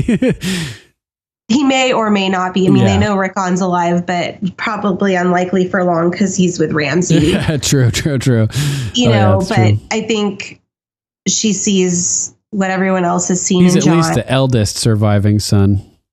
Correct. For now, but it's just an amazing moment between the two of them. Yeah, and he seems legitimately touched too. Like he has another brief smile that flickers across his face. Another rare moment. Yeah, and I remember even early on in the books that Sansa did not like Jon around. It always bothered her that her dad's bastard was around. Yeah, because she was always pretty close with Catelyn, and it probably just rubbed off of Catelyn, basically. Sure. And I mean, she was all about perfection and the stories and the songs, and there's really no songs or stories written about lords and their bastards. Yeah. It's kind of taboo. Kind of dishonorable. Mm-hmm. Yeah. So this is really her accepting Jon as her brother, and a symbolic moment between the two of them of giving and receiving from two characters that's not really natural. Not typical for. Yeah. So really good moment. I love Jon. He goes, well, thank you, Sansa. And she goes, you're welcome. And she just walks away. Yeah. And then it cuts to Brienne on horseback sitting next to Tormund. And she's sitting there looking forward, and the whole time in the background, he's just looking at her. And then finally she turns and looks at him, and the smile goes right up his face. And she just kind of turns back towards the camera, really grossed out. And there's a great meme of that. Oh yeah. It says when you're waiting for your friend to smell your fart or something. Oh, that's hilarious. That's so funny. And the guy that's sitting in between them looks kind of like he's trying to hold back laughter a little bit as well. Just a little bit. Funny. Yeah. Oh, those moments are just so great. Yeah. His face and then her reaction is just priceless. Oh, it's so great. And so Jon and Ed kind of... Is this the last time they see each other? Jon and Ed? I'm not sure. I feel like Ed it is. Around when they send them north of the wall at Eastwatch? Does Ed come over there? Or I don't know. We'll have to pay attention. I don't think Ed is there. I think this is the last time they see each other up to date. Thus far, there's kind of an ominous feel between the two of them. Yeah, because he goes, don't knock it down while I'm gone. Oh, yeah. Don't knock it down while I'm gone. Well, and it's funny because Jon leaves the wall with Dany to go back to Winterfell, and that's when the wall gets knocked down at Eastwatch. True. Oh, so, man. It's fucked up. Foreshadowing. Foreshadow. So they climb on their horses, and they all kind of head out of town, and one of the brothers goes, should we close the gate, Lord Commander? And Ed's like, I'm not the Lord Commander. It looks around. Close the bloody gate. That's what I picked for our last words this episode. Oh, nice. Cool. Yeah. It's a classic moment. Ed's just kind of looking around like, I guess, whatever. Yeah, just close the gate. You can call me the Lord Commander. I think he's like, yeah, I'll just roll with it. Kind of. Yeah, so it's a short number 2, but I thought it was really compelling as the development unfolds between Sansa and Jon. Yeah, it's very important symbolically of their relationship, making amends, becoming a family, really coming together, which is what we need from the Starks and what we need to see going on up there. So that, yeah, it's really good. Yes. Great scene. And I bet we both have the same number 1.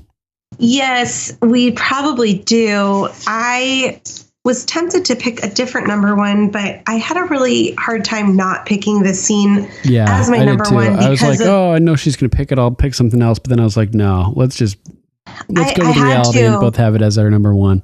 Because I still remember this. So my number 1 is just the very end when Bran turns to Hodor, young Hodor, and his eyes turn white all the way to the end of the episode. Oh. Because I chose that specific part because I've had crazy reactions to major events in this show before, but this event to me really keyed me into what a genius George R.R. Martin is. Interesting. Because when I first watched it, I hadn't read the books yet, or even honestly had a desire to read them. Right. So I didn't really know all the history and all the lore and all the speculation. And I really just watched. This is new from the show too. Like, this is not in the books. Yeah. So the fact that Hodor stemmed from hold the door, I thought was just so clever and so amazing and so genius. And if I didn't love the show enough already, I loved it's kind of horrible to say I loved it even more after this scene, even though it was terrible to watch. After they stripped the life from this young man and turned him into a one-word repeating lumbering beast for all the rest of eternity until he's shredded by a group of ice zombies. But to make you feel, for a show to make you feel a certain way, to have that level of emotion, and also that crazy light bulb that goes off and you're like, holy fuck. Right. I mean, and that's what we all like about this show. It's just amazing. The sadism, like the torture, how it elicits such strong feelings in us, you know? Yeah. So I'm thinking if this is both of our number ones, do you want to just talk about the whole cut? Starting from the next scene after we left off with Bran. Okay, cool. Let's start there. So we're back in the Great Weirwood Tree Cave thing, and Bran and the Three-Eyed Raven are in a vision, and Mira and Hodor are getting ready to get on the move and get out of there since the Night King is going to be coming. And they're talking about having food and everything like that, like what they're going to eat. This is when you know something's going to go wrong, because they're thinking about the future and what they're going to have for breakfast. Yeah, you can't speculate about happy future stuff. Otherwise, you know something fucked is going to happen. And all of a sudden, Mira's breath is icy, misty, and she's like, oh shit. And she makes the connection that when the White Walkers get close, it gets really cold really fast. So she runs to the front of the cave where Leaf and the other children of the forest are gathered outside looking across this vast area. And she runs out and looks, and the army of the dead is in formation outside, just stretched out as far as the eye can see, basically. And the Night King is standing in the front with a couple of other White Walkers. And she comes out, and he sort of sees her come out, takes a couple steps forward, leans down, and touches the ground, and like an earthquake sort of emanates forth up to the area where they are, towards the mouth of the cave. And it's like at that moment he's like testing the magic or something like that. I'm not sure what he's doing exactly. Making sure the barrier is broken, the protective ward that's been keeping them out for all this time or something. And so Mira's like, fuck. And then he reaches back and pulls out his sword, that funky ass blade that he's got. That thing is crazy, man, right? Like a curved ice blade. It's amazing. Yeah, it's so cool. This whole scene. So I'm a video gamer. I like to play video games with my husband. Yeah, Glyvin. I like to play MMOs with him, and I've played World of Warcraft and Elder Scrolls Online and Final Fantasy 14. And this whole scene reminds me of like a boss fight in one of the MMOs. Oh, like, that's sick. You have like ice balls like exploding magic at the balls people. that they're throwing. You have like the Night King walking through like a protective barrier and like whisking fire away. You have like melee battles going on. You have the children of the forest running around using magic spells. I mean, it's straight up like out of a video game. People in my opinion. warging and Yeah. That's awesome. I love it. So cool. So he pulls the blade out and starts walking forward, followed by all the other White Walkers and the army of whites. And Mira runs back inside, and she starts trying to wake up Bran. And the children of the forest are throwing these magic bomb things, which are making these huge explosions and just blowing these whites to shit, basically. Too bad they didn't hit the fucking Night King. Damn, I mean, it seems like he would have been obliterated like all these other guys. So they're getting closer and closer, and the children of the forest start to retreat and run back inside. And as he approaches this barrier of fire that's been built and that the children have set ablaze, the flames just recede and make a path for him to walk through with the White Walkers. And we see this at Hardhome too, that they can just walk through flames. Yeah, the flames dissipate as they approach. And so they start walking up, but the whites are held back by the flame barrier, and they pour all around the sides and start climbing up the mountain and burrowing, digging in through the top. So creepy. Single track mine. Destruction army. Totally. So the Night King strolls right through, and some of the White Walkers go in first into the cave, and one of them goes in there and sees the Three-Eyed Raven and Mira is watching as one of the children of the forest tries to fight him and gets killed by that ice blade thing. And Mira happens to pick up a dragonglass spear, basically, and tosses it at the White Walker, and boom, he shatters into ice fragments. So before we go too far, one of our listeners several episodes ago wrote in about this particular scene with Mira. Right. When she runs back into the cave, she grabs that sword. Yeah.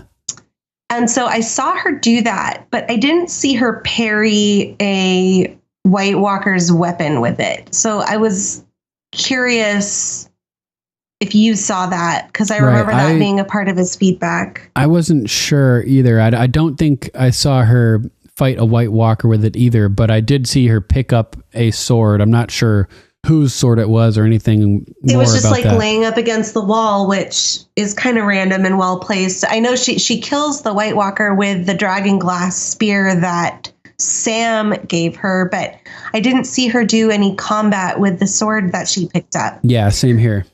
Okay. So I wasn't missing something. Right. Yeah. I think I'm having the same recollection as well. So Bran is just not waking up, and Hodor's freaking out. As this is happening, there's a moment where it cuts to Hodor just as all this is going down, and he's starting to panic, rocking back and forth. Hodor. And my heart sinks, as I realize what's about to happen again. and Bran is trapped in the vision, and Mira is screaming at Hodor to pick up Bran, and it's not working.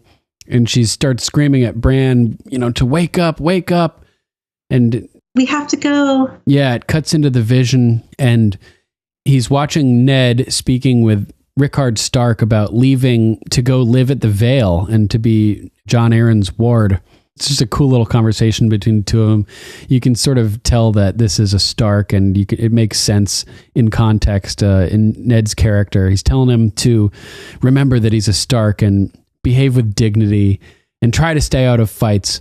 And young Ned's like, yes, father. But he says, but if you have to fight, win. Which I liked, because that sort of foreshadows Robert's Rebellion, where he has to fight to save Lyanna, and they fucking win that war. You know what I mean? Yes, they do. Yeah, big time. So that's a really cool line. Stay out of fights if you can, but if you have to fight, do what you got to do to win. So that's the right attitude. I loved that.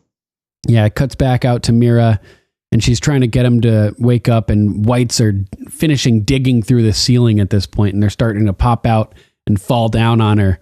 And she is using the sword to attack the whites, but not any of the White Walkers. So she's cutting down these whites as they're falling through, and another one comes down, and Summer tackles it, and I'm like, yeah, Summer for the win. And then I'm like, oh no. I know. I forgot that this is where, for some reason, I forgot this is where Summer dies. And when he appeared, I was like, no, I can't watch this. I know. This so episode sad. is so brutal.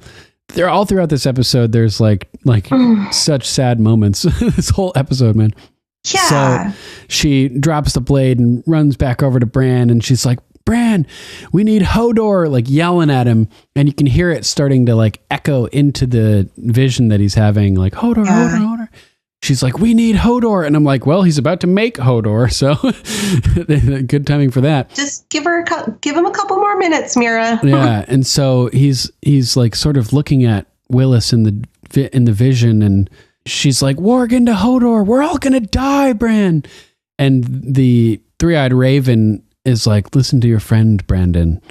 And he starts thinking, and then it cuts to Hodor back in the werewood cave, and Hodor's eyes turn white. So Bran has warged into Hodor from within this vision, back to our reality, like where his body is, which is crazy. So that's intensely crazy. Yeah. So Hodor's eyes turn white, and he goes over and starts fighting and picking up Bran to get him out of there. And they start running out, and he's dragging Bran along, and Mira's got the sword. And Summer is guarding the way and blocking with them, and they're retreating, and Summer stops and starts growling at all these whites that are coming in, and Mira is trying to get Summer to come on, and she's yelling, but Summer is in protection mode at this point, and sadly sacrifices his life by trying to fend off the whites for as long as he can. He runs right into the middle and gets all stabbed up. Well, if it wasn't for Summer and Leaf, I don't think they would have gotten out. And Hodor. Yeah, each of them. I don't think they would have gotten. They gave enough space in between to give just enough time for Mira and Bran to escape. To get out to Benjen, which we see next episode. But it's so crazy. So Summer just runs up and is killed so quickly, and then it's just boom onto the next thing. And I'm like, holy shit! They just like flew right past the death of a direwolf like it was nothing, Whereas that's usually how intense the scene is. Yeah, and I'm like, just given how casually, like almost casually treated that direwolf death was, that means there has to be something else really big coming up if they're going to gloss over something major like that.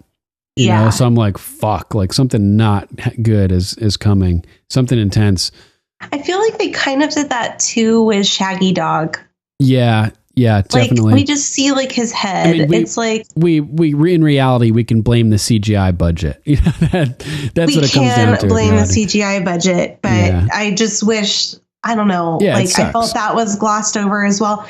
Maybe not showing it or having like any crazy expensive scenes around it, but like we just get his head flopped on a table and that's it. That's it. That's the closure we get for Shaggy Dog. Yep, basically. It's sad.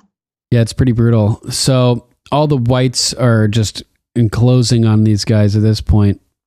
And they get out of that chamber, and then the Night King comes walking down the hallway into the room. With that amazing weapon. Yeah, with that sick blade. And the three-eyed raven is sitting there defenseless. And it cuts to the vision, and the three-eyed raven tells Bran, the time has come. Leave me. Like, you just go. And he knows he's going to die because he knows the Night King is in the room. He's traveled through time and everything. He has to know. He has to have seen his own death. Right. And if he is Bran, then he has the memory of being Bran and this being the last moment that he would see himself in the future. So he knows that he dies after this, right? If he has the memories of Bran, if this is Bran. So Bran is like, what are you talking about? And the Night King hits him with that sword, and he just dissolves into like a black mist. I love the way he dissolves. Yeah, in the vision, it's so cool. And just, it's like liquid smoke. Yeah, it's really, really awesome. And Bran is like, oh shit, basically. Like, oh, it's so sad. Fuck. He yeah. The three-eyed raven actually looks a little fearful in this moment. Oh yeah, he totally does. Which is surprising if he's been around for 1,000 years. Yeah. Like, I mean, maybe that'd make you even more scared to die because you're like, fuck, it's finally happening, and you're just like, the anxiety's been building for that that whole 1,000 years. You know, who knows? Yeah. So I'm like, shit, the three-eyed raven's dead. That's got to be the big event of this episode, right? The big thing that they were hinting is coming up by glossing over the death of summer. Nope, was I wrong again? So they're running down the hallway, and there's whites crawling all over the ceiling, just everywhere, and it's fucking crazy. The graphics, all these guys just scrambling all over, so cool. It's so creepy. Just pouring in from all angles. I remember watching this for the first time, just being like, it's like a horror movie. Yeah, and they're like crawling on the ceiling. And Leaf stops running, and Hodor and Mira are still running, and they're like, Mira's like, what are you doing? Like, what the fuck? And Leaf is just like, get out of here. And it cuts down to her hand, and we see she's holding one of those bombs, and she primes it to blow, and she's just surrounded by all the whites, and they just start stabbing the shit out of her. I wonder why she just didn't throw it at them. Like, why did she sacrifice herself? Good question. I always wondered that. Maybe she thought that it would blow up too soon, like too close to the perimeter of the whites. And maybe she thought that if she was surrounded by them I think maybe that because they stopped to stab her and kill her, and she's sitting there. Yeah, let as many gather around as possible, then boom, blow them all up when a crowd forms. Yeah, they're all like attacking her, and she's sitting there silently getting stabbed. Yeah. And she just closes her eyes for that moment of peace before they explode. Yep. And then when she dies, her like life force stops like controlling the bomb, and it boom blows up. That's what it looked like to me. It was like, yeah. So she holds it on until a big crowd has formed around her, basically. And then takes out as many as possible. So I'm like, damn, that's got to be the big thing, right? Nope. Nope. Still nope. So they get to the door, and Hodor is trying to smash through the door, smash. And Mira's looking back and forth as the whites are getting closer and closer. Like, hurry up. Like ants just swarming all around every surface of this cave, crawling over every surface. Like the Exorcist child or the Grudge or something, times 1,000. Yeah. Ew. And just all over the place, And she's like, Hodor, you gotta open the door, like get the door. And bam, he finally opens it, and they pull through and drag Bran out, and he goes back to hold it closed, and Mira's yelling, hold the door, as she's trying to work with Bran and drag Bran away, and Hodor is holding the door, and it cuts back into the vision in Winterfell of the past. Mm-hmm. And this is the moment. You want to talk about it? Yeah, I mean, this is the moment that, like, it's so amazing, the thought process of this story arc and the storyline. And we hear in voiceover Mira saying, hold the door, hold the Hold door. the door. Echoing like through space and time. Bran is looking at Willis and just has this look of sadness wash over his face. And Like, it's almost like sadness and despair. And like, I'm in helplessness, I guess is a good word for it. Yeah, he's looking at young Hodor and he's thinking about how old Hodor is probably about to die, like any second. Yeah. And so all of a sudden, young Hodor, Willis, his eyes turn white. He turns and sees Bran first, right? Yeah. First, They so look at it's each like other. the Night King. All of a sudden, Willis turns. I think maybe and what locks happened eyes with is Bran. because Bran warged into older Hodor in the vision. When Willis looked into Bran's eyes, he immediately went into a warg state. It like And transferred. I think he like had a seizure because two Hodors can't be warged into at once. Yeah, and I have no idea. He starts saying, "Hold the door." So it's like he's connected with the future Hodor. He's connected to what's going on right then and there. Right. Yeah, he's like experiencing what older Hodor is experiencing, and it's like he becomes trapped in that moment forever of holding the door. He's just obsessively holding the door. And then Nan runs over and she's like, Willis, what's the matter? And he's, hold the door. This young actor did an amazing job. Phenomenal. I like, even just saying that, I literally just got goosebumps like all over my arms. Yeah. Watching him convulse on the ground, the way his arms and everything. What he was doing. It was very realistic. Yeah, I thought the way so he too. was convulsing and just screaming over and over and over again, hold the door. And he starts losing syllables. I love how we're cutting kind of in between the vision of young Hodor seizing and cutting back over to older Hodor holding the door. Yeah. Kind of similar to how we get that baby John to modern John cut, or Aegon.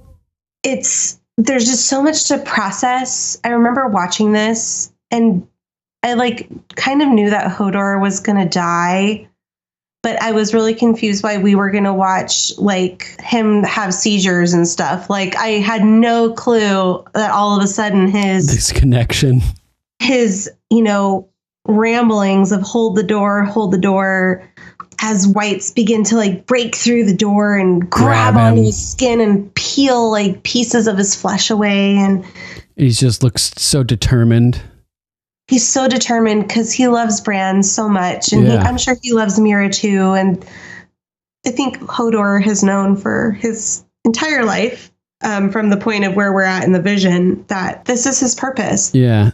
This is what it's all leading up to. It's meant to save Bran, and he has a duty. He has this like insane vision that is imparted to him through Bran here, where he sees the future and sees this pivotal moment in history that he's playing a part in. And then he can't even tell anybody what happened because his brain is damaged in the process, and all he can say is Hodor. So it's impossible for him to express what he saw and the implications and what he knows. He's just stuck living his life as Hodor, knowing what's going to happen, but being unable to explain it or do anything about it. No one even calls him Willis anymore. They just call him Hodor because that's all he says. Yeah. So then we cut back, from older Hodor, like crying out and kind of, crying out in pain and determination to keep the door closed. We cut back to the vision of young Hodor, and it just locks on him. Oh my God. We have like this view of him like straight down. We're looking at him as if we're like bent over, like looking at him. Yep. And he keeps saying, hold the door. And the more he says it, it kind of starts morphing into hold door. And then he says that a few times and it gets even more slurred. And there's a couple moments where it starts to come back a little bit, where it's like, hold door. And then it's like, hold the door. So it's like, it's not even like a fully like it's not following a consistent pattern of morphing. It's like Hodor, as Hodor dies in the future, this morph is happening, but it's like Hodor is trying to cling on to life, and it's like he's having these small resurgences where he's still like bouncing back just a little bit before he finally dies and it fully transforms into just Hodor. This whole like last Hodor, like the few Hodors, he says it like 6 times. Hodor, and he's calm by the end of it. Yeah, because Hodor is dead at that point. Because he's not witnessing his death anymore. Yeah. So is it the death of Hodor that breaks Willis and makes him Hodor, or is it just the mind meld overpowering him? Because it seems like, when he's saying Hodor, and at that point, that's when Hodor is dead. Like Hodor dies, and at that point, it's just fully Hodor. I think he witnessed his own death. I think what happened is Bran works into main Hodor. Mm-hmm. And when Willis looks at Bran in the vision, it connects all 3 of them. He gets tapped into. So I think he's watching his own death through Bran's vision, right, of Hodor. Yeah, he's experiencing it, but is it that fries his brain, or is it Hodor's death and being connected to Hodor as Hodor dies that fries his brain? I think it might be a combination of both, because he's clearly having a seizure and he's clearly like slurring his words. I think even before Hodor dies. Yeah. Yeah, but I think Hodor's death solidifies him not being able to come back from saying Hodor. I think if maybe Hodor would have stayed alive, maybe Willis would have reemerged after his seizure. Maybe. But because Hodor died, oh fuck. Couldn't even imagine. Yeah, this is her last, her only living progeny, I think, is her son or grandson, Willis. Yeah. No wonder she was so protective of him, not letting him fight and stuff. Yeah, he's just a stable boy. Yeah. Yeah, so it was a sad number 1 for me to pick, but it was also one of those scenes in the show that I was just like, this show is just pure genius. Yeah, definitely. No one saw that coming. Nobody. It's almost like, it's like when the show started off, it was purely like a medieval drama kind of with very little mystical element stuff in it. Yeah, very little bits of magic. And then by the end of season 1 with the birth of the dragons and season 2 with the wildfire and things like that, it sort of became more of a fantasy show, the shadow demon, etc. And then as things are going, now we as Bran got to the cave, the tree in season 4 in the finale, the throwing of the magic fireballs and stuff by Leaf at that point. Yeah, we're in the heart of it now. yeah, it's like super magical and mystical and fantasy. And then at this point, it sort of even expands beyond fantasy and introduces certain elements of science fiction kind of here as we get into time travel as well. So it's just, it's exploring all kinds of genres, sort of. Yeah, for sure. It's pretty wild, pretty epic. Yeah, so I think that's kind of everything I have for this scene. Yeah, and so we find out that it's Hodor. That's the big thing that that they were leading up to, brushing over the deaths of Summer and the Three-Eyed Raven and Leaf, leading up to this huge one, which is the center of attention for the end of the episode. It's crazy. So intense. Hodor, we will miss you because you were amazing. Yeah, totally. I love that the guy that plays Hodor is like a DJ in real life. Christian Nairn. There's a podcast called Game of Owns, and they hosted a party in New York a few years ago called A Night of Ice and Fire, I think it was. And they had Christian Nairn, who played Hodor, DJing at the party. That's so badass. Oh my God. I just stumbled upon it, and I didn't, it was, by the time I got there, the party was over, unfortunately, but I ended up getting like a poster of like an event poster or something like that. So that was kind of cool. Nice. I have it, but that's so badass. So think about this.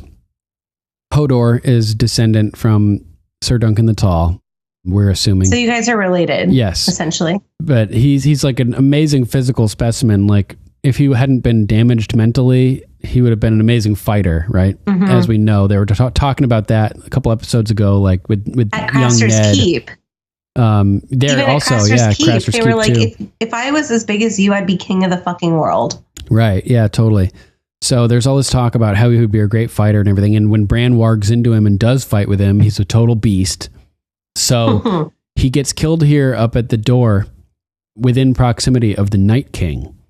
And the Night King is very interested in increasing his army size and getting good fighters. He's got giants in the undead army. He's got everything. So my bet is that we didn't see Hodor really get ripped to shreds because the Night King would want Hodor in his army. I think we're going to see zombie Hodor this season. You think is what I'm getting at. Yeah. I really think that we are definitely going to see zombie Hodor this season. Oh my God. Because it makes too much sense. I can process that. Do you think he'll say Hodor? Well, think about it. Like the Night King is right there.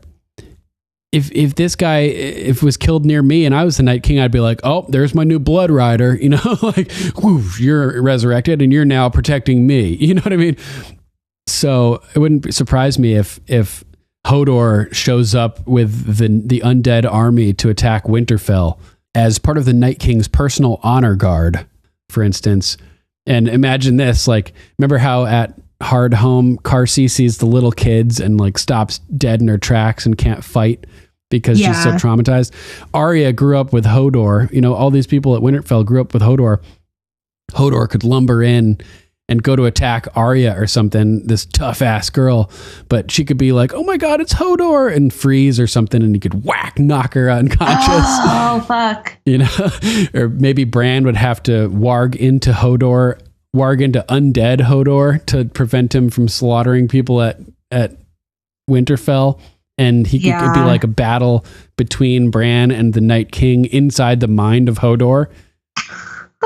That's how the show's going to end. Yeah, trying to fight for autonomy. And that whole like warging into undead Hodor thing, because he's warged into Hodor, like warging into humans. No one's ever done it. Next, he can warg into undead Hodor. No one's ever done that. So that would be even next step for Bran. And then that could be foreshadowing him warging into an undead dragon. For sure. That's true. It's like a stepping stone. Yeah. Which I imagine would have to be Drogon. Because, you know, Drogon. Well, he might be able to warg into Viserion if he can warg into dead Hodor. Yeah. I mean, he could, but I'm assuming that, you know, Viserion's going to be killed or something like that. And then it's going to come down to Bran having to try to warg into Drogon or something crazy like that. Like Drogon's going to die and be the ultimate threat. And then Bran's going to have to I don't want Drogon to die. I know, neither do I. But you I don't want any of them to die, they're going to destroy us. So yeah, what was that poll I posted earlier where it said that Tormund was number one to come back, predicted to come out as a white in the army. That's funny. To be resurrected. And number 2 was Dolorous Ed. Oh, how weird.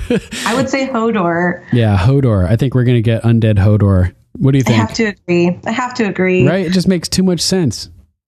I kind of hope we don't see undead Hodor, but I also kind of want to because it would be kind of cool. Yeah, I mean, he was right there. The Night King was right there. I would want Hodor on my army. No one burned his body, so he's a part. Yeah. He's a part of the army, whether we like it or not. Whether we see him or not, he's a part of the army. Yeah, totally.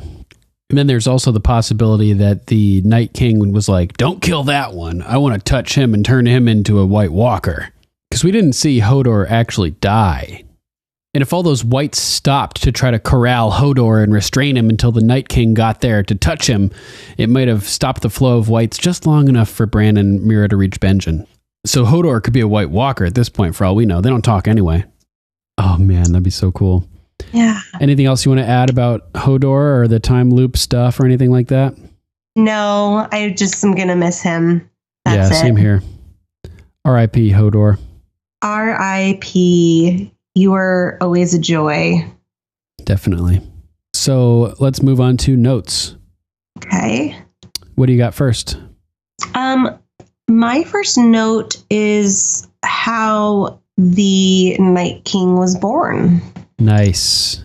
So I have a question for you. That tree that the children of the forest are running around with the spiral, is that the tree that they're at?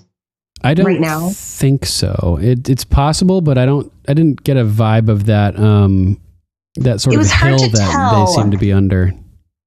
Well, I felt maybe that hill might have been created because the tree is so old and there were so many roots that it kind of created Lifted itself up, lifted itself, because underneath, in the cave, it's pretty spacious in there, and I think the roots have caused that over thousands of years. Yeah, I'm not sure. I'm really not sure. I mean, it wouldn't surprise me. It seems like a pivotal location. So yeah, I had a hard time telling because the tree was significantly smaller with the children of the forest around it. But if it was the same one, though, the Night King probably would have been there a lot quicker. True, although he did get there pretty quick. Yeah, that is true.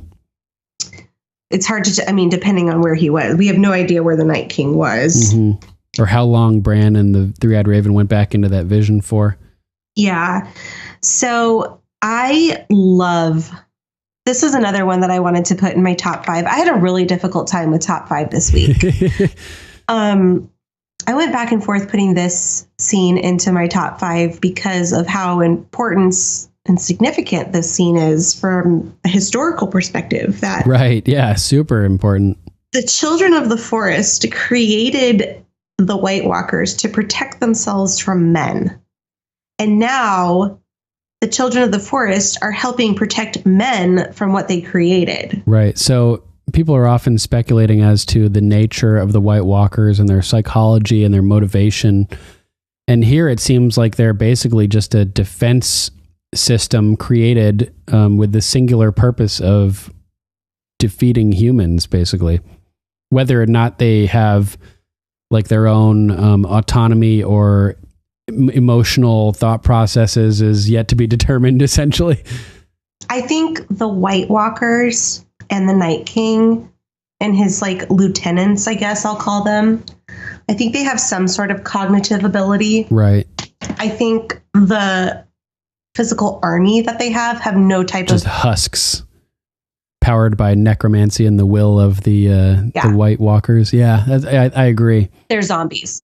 I think they have no tactical or brain power whatsoever. I think they're one-track mind. I think we get a huge glimpse of that in Hardhome when they fling themselves off that cliff mountain. That was so cool. And just get right back up with no regard for what just happened. I mean, they just jumped off a 500-foot cliff. Epic. They fall. They crack all into pieces. They clip back together and crack all into pieces. And then they start running again. So, but I think the Night King and I think his lieutenants have some type of cognitive intelligence, basically just because we see them doing the ceremonies with the baby, Craster's baby. Right. Yeah. They have rituals and a process that they seem to have created on their own. I don't know if you've noticed this too, is in season 1, when we first see the lieutenants and the Night King, they're very naked. Yeah. They're very starkly dressed. Mm-hmm. And now bare skin they're in some armor and some leather. And then come season 7, they're actually geared out. They actually have, armor on. So yeah, it's pretty interesting. I think they have an agenda. I think they have cognitive abilities. That's another thing that's pretty different from the books. Right off the bat in the prologue, the first chapter of the first book, you get to see some of the White Walkers fighting Sir Waymar Royce. He's just a new ranger up at the Night's Watch. And what they're wearing, the White Walkers, is described as being translucent armor. Ooh, crazy. Yeah. I remember that. It makes them near invisible, kind of. It sounds sort of cloaking. Sure. And their blades are shivering through the air. These ice blades, super razor thin ice blades. And they make their voices sound like crackling ice. Oh yeah. Yeah. I remember that. That's in the first book, right? Yeah, first chapter of the first book. Yeah, I was going to say, that's right up front. That's right. And then you don't see him again for years. Oh, man. I love that chapter. The chapter is so good. I read the first chapter of the book. I was pregnant with Justin. Nice. So it's been that long since I've read the first book. So good. 2.5 years, Duncan. Right. He just turned 2.5. He just turned 2.5. It's classic. Yeah. So I have to give props to the makeup artists that do the Children of the Forest. It's not just face makeup, it's body makeup. Their legs are made up, their arms are made up. The actress that plays Leaf is this really beautiful Asian woman. Nice. And so I just love her features, how they placated to making her look like a child of the forest. Yeah. The children of the forest in the books are a little different too. They're like more like woodland creature-y looking, like they like almost like have leaves or something. You know what I mean? Oh, like, really? Yeah, they're like spotted like skin. It's pretty interesting. They're just described a little differently. You have to read the books to find out, people. Yeah, so we see that they're kind of whispering. We get that shot of the spiral into the weirwood tree, and we see the Night King strapped. A human first. He's just a human. Yeah. We don't know he's the Night King yet. Bran's like, what the fuck is going on here? And then Leaf slowly drives a shard of dragon glass. Oh, so brutal. His heart. At first, I thought it was a piece of the weirwood tree. But then the more I watched it, and then I started like learning more, I actually like paid attention, and to me, it looks like a piece of dragon glass. Yeah, definitely. That's what Benjen says too when John is reunited with him, and he says that they use dragon glass to create the White Walkers and to prevent them from being turned into White Walkers. Oh, yes. I totally forgot about that. Yeah, Benjen tells that to Bran, I believe. It's so funny how many times I've watched the series and still how much I forget. Like, right. Yeah, totally. That's what I think is why I've been able to watch it so many times is I pick There's up so on much things. Going on. Yeah. Yeah, I pick up on things I've never picked up on before, and I remember things that I totally forgot about every time I watch it. Yep, definitely. Yeah, me too. Like where that whole riding the dragon conversation last episode, I totally forgot that existed. Yeah. It's so crazy. It's so amazing. Yeah. So his eyes turn blue and he transforms, and we're like, oh shit. What happened here? It's just insane. It's like the exact way the baby's eyes turned blue too. They both had blue eyes to begin with, which I found interesting. Oh, really? Both of these and this guy? And this guy had blue eyes. I wonder if that has any, like, if they need like specific blood types or like specific genetics to be able to turn somebody into a White Walker. I don't know. I'd be curious, but interesting choice to have just blue-eyed people. Right. Their pupils turn blue first, and then it goes over the cornea, which is already blue. But it's already iris, blue. You mean? Or the iris, and then it spreads out over like the blue part of the eye, which is already blue, and then the whites of the eye turn blue. Oh, so creepy. Yeah, so it's like you don't really see it at first, but you see like a shift in their eye color, but it's still blue. And then all of a sudden they're that glassy, no iris looking. Oh, it's gnarly. So Bran confronts her. He was like, you made these White Walkers. Like, what the fuck? Yeah, and she goes, you? We were at war. We were being killed. Like, our trees were being cut down. We needed to defend ourselves. Yeah. And Bran goes, from whom? And she goes, from you, from men. Dun, dun, dun. And I love the way she says men. Oh, interesting. I'll have to go back and listen. I don't remember exactly. It's like she's breathy with it. Like, from men. It kind of catches in her throat. From men. Like, she doesn't want to admit that. Interesting. But because I think they're like not at war anymore, and they're starting they're the catalyst of starting the next great war, I guess. Like, she's not proud of it. Right. Is the vibe I got. That's funny. But this is like thousands and thousands of years ago, right, so like it's 8,000 a lot has ago. changed since then. So, I mean, clearly Leaf is extremely old. Super old. She's like Kinvara old. Probably. They probably knew each other back then. Probably. Maybe for all we know, Kinvara is a Children of the Forest. You know, like we don't know she's a human. That glamour, she could be anything under that. Oh my God, what if she was the... She's a gray alien. Yeah. Finkel is Einhorn. I do love, and I love how all of the Children of the Forest look so different from each other. And I just love the makeup. I read an article a long time ago about their makeup, and seriously, the prosthetics took 12 hours. Oh man. They would start filming in the morning, and they would start at 8 o'clock at night getting their makeup on. Damn, that's brutal. Yeah, all of the prosthetics and the airbrushing and the makeup and the hair and everything. It was just quite a production to get those 6 characters. Wow. Yeah, really cool makeup. And they're significant, but they're not significant characters. Yeah. Not main characters or anything like that. Yeah. Lore-wise, very significant. Yeah, exactly. It's pretty so wild. I'm glad that for the lore-wise, that they took the time and energy and detail, because someone that wasn't into the lore when they first watched the show, I noticed them right away. Although some people that were are into the lore were mad that they changed it a bit from the books, but whatever. Of course. Yeah. There's always that person. Yeah, totally. Anything else you want to add about that, or shall we move on to the next scene? Fun. Let's go back to Pike, perhaps. Yeah. Okay. Yara kicking some ass. Why don't you take this? Sure.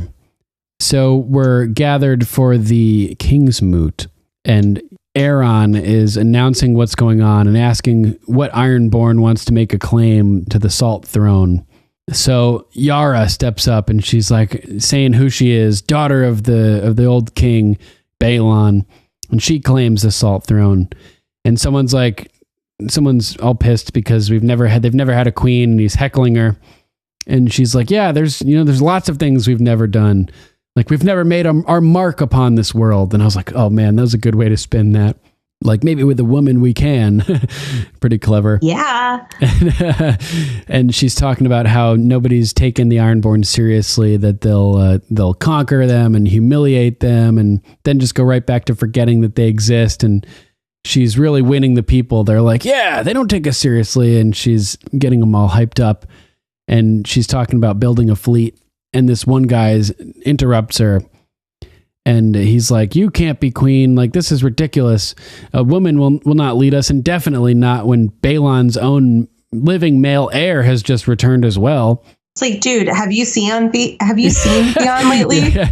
So does he look fit to rule? Yeah, seriously. And he's totally put on the spot here. And I'm like, oh God, this can't turn out well. He's got to say something in favor of Yara. And she's wondering, is he going to do it? Is he going to try to take it for himself, or is he going to pump me like he said he would? And I'm just thinking, geez, is it still Theon, or is it Reek in there? This, is he going to even be able to speak publicly? Because public speaking isn't necessarily the easiest thing. And after coming out of your Reek phase, it might not be great to go up in front of a crowd with all that pressure.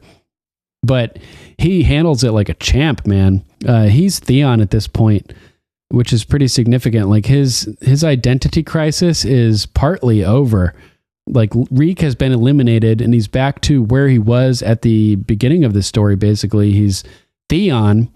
He just still has to work out whether or not he's a Stark or a Greyjoy or both, as we learn from Jon.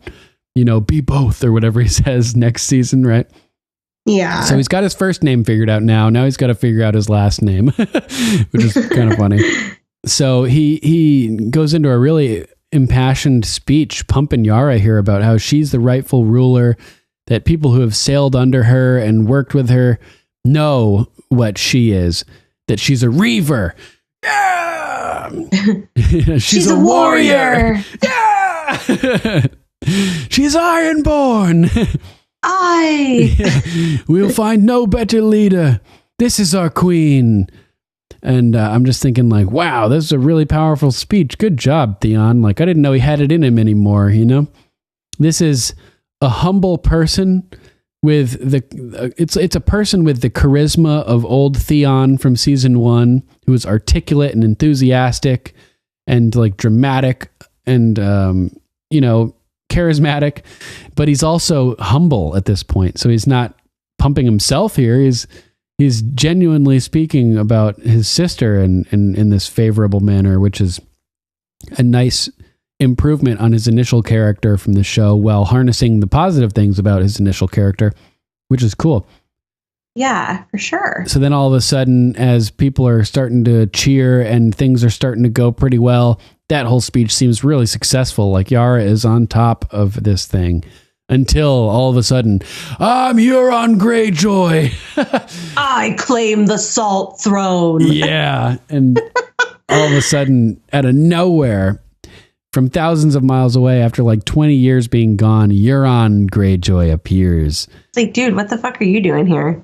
And everyone is just like silent as the crowd parts and he approaches. He addresses Yara and Theon, niece, nephew, little Theon, pats him on the cheek hilariously. Such like a degrading, like, I heard you have no cock. Yeah. Oh man. Yeah. Heard you managed to fuck things right into the ground. Which is a great way to put it. Literally. Yeah. Captured a castle you couldn't keep. Got yourself taken prisoner. Even heard you have no cock. I'm like, damn, burn. He is playing for keeps here. And Theon looks pretty humiliated, rightly so. And everybody's laughing and everything like that. And so he's pointing at Yara and further rubs it in to Theon. Explains why you think a woman can be king, which is kind of funny. Double burn. Oh, and so they're like, "Where the fuck did you come from? When did you get back?" And he's like, "A few days ago. I had some things to take care of, long overdue." And Yara realizes what that means. And she's like, I thought this was pretty slick too. She refers to herself as queen here, basically. She's like, oh, I'm glad you've arrived. Now I know what my first act as queen will be. Like, ooh, confident and well played. Confident. Yeah. I love it. To execute the man who killed my father. And the crowd is like, oh. And in such a G, man, in another well played moment. Well played, Euron. He just comes right out and admits it. Like, yeah, I killed him. I threw him right over the rope bridge and watched him fall. He was an old fucking man. Yeah, he was holding us back. Got us into all these wars we couldn't win. Ruined our reputation. Or didn't do anything to help our reputation, at least. Yeah, like, I apologize to you all for not killing him years ago, which I thought was a great line. Yeah. So funny, really clever. And that's like a crowd winner. Like, if you can admit to having killed the previous king and get them on your side by saying you should have done it beforehand and actually having that work, like that's pretty slick right there. Yeah, so for sure. Theon tries to spin it on him again, and he's like, yeah, well, maybe you could have done that if you were around. Like, what the hell, man? You've been gone forever. Like, how are we supposed to take you as a leader when you're never here for us, basically? And he's like, yeah, he admits it, everything like that. And Theon's like, well, Yara was here, and she's being Ironborn. Yeah, being Ironborn, leading Ironborn, getting ready to restore us to glory. And Euron's like, yeah, how? And this is when Yara pipes in, I'll build the largest fleet the world has ever seen. And Euron's like, right, except I'm going to build the fleet because I'm the right person to lead it because I know how to use it. I've sailed all over the world. You talk about Ironborn being seamen, seafaring people. I am the king of all seafaring people. I've seen more of the sea than all of you combined. I loved that line. Yeah, really, really poignant. He's like, I've sailed all around the planet, and there's somebody that we can use on our team across the ocean. Somebody who hates the High Lords just as much as we do. Someone with a huge army and 3 dragons and no husband. I'm going to build that fleet. And he makes fun of Theon for having said gallivant. Yeah. That what cockless guys say? Yeah. Great line. And I'm going to gallivant right over there and give the fleet to Daenerys Targaryen along with my big cock. And everyone's like, yeah, they're laughing and everything. And I thought this was interesting. I was wondering if it foreshadows him betraying Cersei and handing Daenerys like keys to the kingdom or some valuable info that helps destroy Cersei or something like that, in hopes of winning Daenerys's hand, which is seems to be his real goal. Yes. He'll settle for Cersei for the time being until he can betray her and turn the whole kingdom over to Dany. Something like that. Who knows, right? He's a wild card. Yes, absolutely. I have mixed feelings about Euron as a character. Sure. Especially You're not alone. You're definitely not alone. Yeah, I like aspects of him. I dislike many aspects of him. He's very manic. He's very, I don't know. I'm not sure how I feel how he adds to the enjoyment of the story. Sure. Other than being a catalyst of disruption for Yara's and Theon's story. Yeah, sort of in a similar way to how Ramsay was introduced around the time that Joffrey was dying. They had to introduce Euron at around the time Ramsay is dying to have like a new big bad evil like dude kind of show up. A human one at least. I mean, we have the Night King and we have Cersei, but somebody to replace the Ramsay dynamic, I guess. Yeah, I guess that's how I feel about him, and whether or not that's a good idea could be debated, Yeah, I mean, in this episode, we get to see he's charismatic. He's a little crazy. And I liked him up until I found one line, and I'm skipping up ahead a little bit here, is when he wakes up or when he coughs up all the water and he looks around. Right. And he's like, where's my niece and nephew? Like, let's go murder them. I was like, what the fuck? Let's go murder them. Like, damn. Yeah, he's crazy.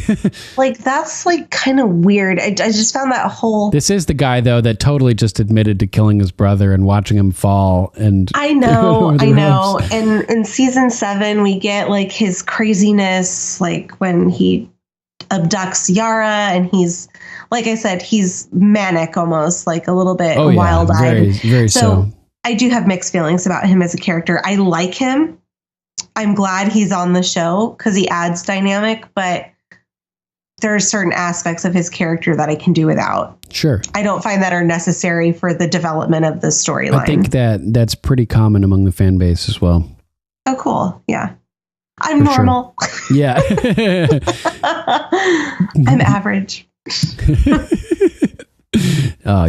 You're above average, Rachel. Oh, give yourself some thanks, credit. Man. You too.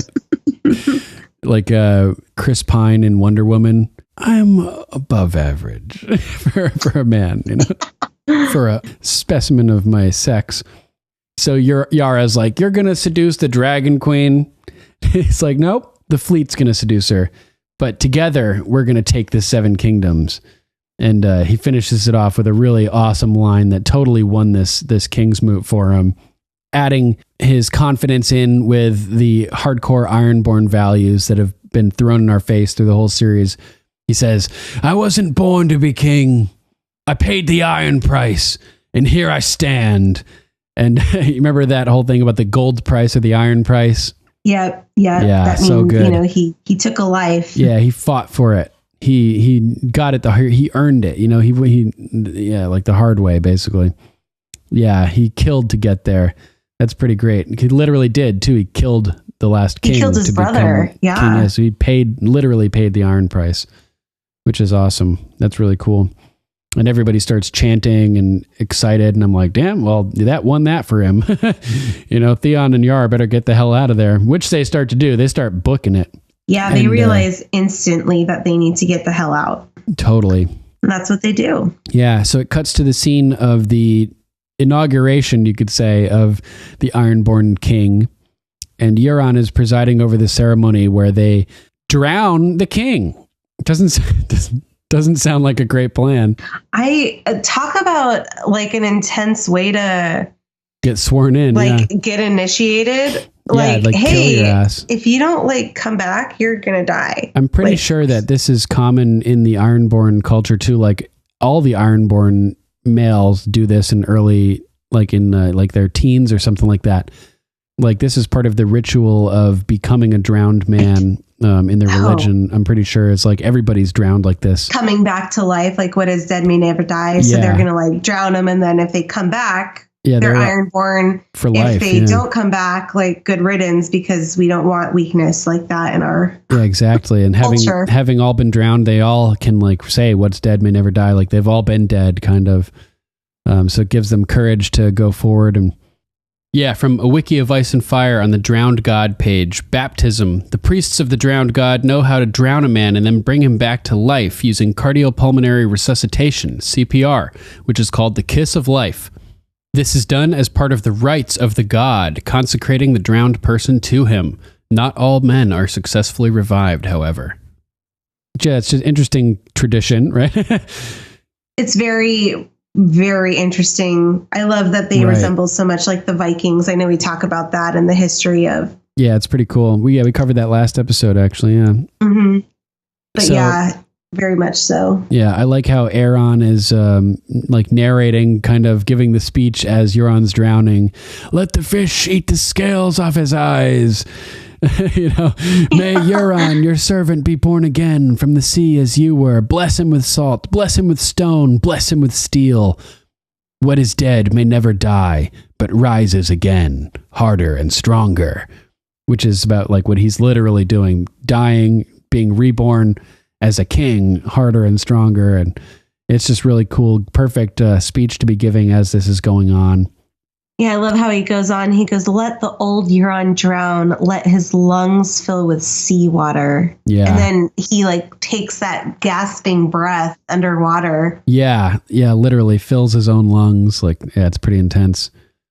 And so they drag him out of the water, lay him on his back, and he ends up, one of those guys kind of walks closer to see if he's dead, and he spits out a bunch of water, rolls over, coughs a bunch of water out. And Aaron places the driftwood crown on his head, which is pretty cool. Kind of cool crown made out of driftwood. Gotta love that. Yeah, it was pretty rustic. Yeah, for sure. And his first sentiment, like you said, upon waking basically is, who's seen my niece and nephew? Let's go murder them. And then they like hike up the mountain. They're all, and that Aaron's chain is like swinging back and forth, and they're marching, and then off in the distance, they see all their best ships gone. Yeah. And Euron handles this very well, I must say. He goes, go back to your homes, chop down all the trees, quarter saw the timber, and start building. I want every man bending planks. I want every woman spinning flax for sails. Yeah. Build me 1,000 ships and I will give you this world. Yep. It's like, holy fuck. That's intense. Pretty intense. Yeah. And he's got a pretty confident, good look on his face when he says that too. I thought it was pretty well played by the actor. For sure. So what do we got next? We're back in Marine as far as my next notes go. Varys and Missandei and Grey Worm are all together, and Tyrion's over pouring himself a glass of wine. Yes. Yes, and we're getting a report. On patrol. A report about patrol. Patrol. He's reporting about patrol. Patrol. Grey Worm has discovered that there's no more killings carried out by the Sons of the Harpy since they had the Masters as their guests. A fragile peace has taken hold. Very fragile. And Tyrion is like, dude, it's not enough to have peace. They need to know that Dany is responsible. That's true. It's pretty important. Yeah, and Missandei has a good point here. She goes, well, the people know who brought them freedom. But Tyrion's like, yeah, I get it, but who brought them the security? Like, freedom was one thing, and now we've been on the brink of civil war. Like, who's going to protect them? Right. Equally as important. And again, to your point, last episode of women arising in Planetos, Varys says it sounds like quite a hero. Where should we find him? Yeah. Tyrion goes, who said anything about him? Yeah, just like Varys said to him earlier. Was it last season, I guess? When Tyrion arrives in Pentos. Oh, that's right. Nice. Yeah. So what do you got next? I have back up at Castle Black. Yep, that's where I am now too. Okay, cool. This is when Sansa tells Jon about the Blackfish retaking River Run. Yes. And discussing which houses of the North will flock to their cause. Right. Yeah, they're talking about the three biggest houses, which are the Umbers, the Karstarks, and the Manderleys. Unfortunately, Umbers and the Karstarks are both with the Boltons at this point already. The Umbers declared when they didn't have to, but the Karstarks had declared when they thought they didn't have a choice, basically. But as Davos points out, a Stark beheaded the father of the current Karstark lord, so they're probably not really likely to join them either. Yeah. So the other big house that they mentioned, the Manderleys, much more important house from White Harbor in the books. Wyman Manderley is one of the best characters. They call him Lord Too Fat to Sit a Horse. Oh, I remember him from the books. Yeah, he's great. I remember his description and people feeling sorry for the horses. Yeah, and there's like custom chairs made, like super wide chairs and stuff. Yeah, he's a really important character in the books. Great character. I love that guy. Davos is at White Harbor with him for a little bit. It's cool. Nice. So Sansa's like, fuck the Umbers, basically. They gave Rickon to the Boltons. They can hang. So that was a kind of a cool thing. Jon is talking about how they can't defend the North from there, with the Boltons fighting them from the south and the Whites and the White Walkers coming from the north. So strategically, they need to take Winterfell. So they're just trying to like figure out how to make it happen. They eventually decide to start building an army with all the smaller houses, because all combined, they'll equal the power of the three big houses. Glover, Mormont, Kerwin, Mazin, and Hornwood. Yep.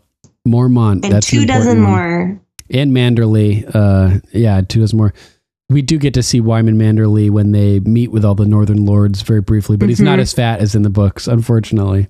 Isn't he the one that does the King of the North for Jon? Isn't he the one that starts it? I think Lady Lyanna starts that, technically, but he's one of the first people involved for sure. It might be the Glover guy. Yeah, I don't remember. I can't wait for that scene. Yeah, it's going to be awesome. So there's an interesting little interaction between Davos and Sansa, where Davos presumes to speak on Northern politics, basically, and Sansa's like, well, how well do you know the North, Sir Davos? He's like, precious little. Yeah, I love that line. He's like, I may not know the North, but I know men. They're more or less the same in any corner of the world.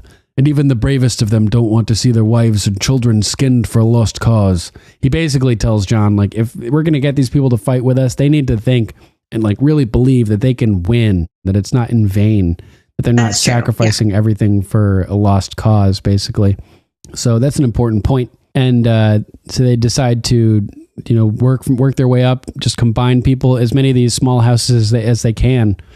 And this is sort of the sparking of the idea to travel around the North and parlay with various leaders and everything. And what a long time to do that, to go to all these little houses. Like, it's going to eat up so much time, and they don't have a lot of time. Plus, like, Stannis' whole army was just trapped in the snow. Like, it's not safe at this point to do that, not really. Safe to travel. Yeah, it's a pretty bad idea. I mean, it's the idea we have. Like what did he say to Sam? What's your idea? Yeah, right. It's true. So they just kind of have to do what they can. And this is when Sansa says that also the Tullys have an army, that the Blackfish has reformed their army down there and retaken River Run. And Jon Snow's like, how do you know that? Where'd you find that out? And Sansa lies. Why do you think she lies here? Good question. Maybe she doesn't want to advertise that she has a relationship with Littlefinger. That could be one. It could be, I think we're led to believe that she lies because of the half-brother paranoia that Littlefinger put in her mind earlier in the episode. Remember, he's like, your brother's army, half-brother. I honestly think it's like she just wants to sound smart in front of these people, because she gets really happy when she like gets to divulge that piece of strategic information. Oh yeah, she blurts it out and then she has to cover for it. But why does she feel like she has to cover? You know, that's the question. Like, oh, I have something to contribute to this conversation. And then they kind of turn to her, and instead of like losing face and saying like, oh, well, I heard that from somebody else, she's like, oh no, I was listening to Ramsay talk about it. That is hearing it from somebody else, somebody who is in a position of power when she wasn't. It would make her sound That's even true. more badass if she was like getting information from Littlefinger. You know what I mean? Like she's got like a network at her hands. I don't know, but I think your sentiment rings true too, that Littlefinger isn't necessarily the best person to align yourself with. And I think Sansa's smart enough to know that. Right. So whereas we're led to believe that Sansa may be paranoid about Jon's loyalty, I think she's just trying to hide the fact that she's, you know, meeting with Littlefinger because he's not like, he's got a bad reputation and everything like that. So that's my interpretation of it.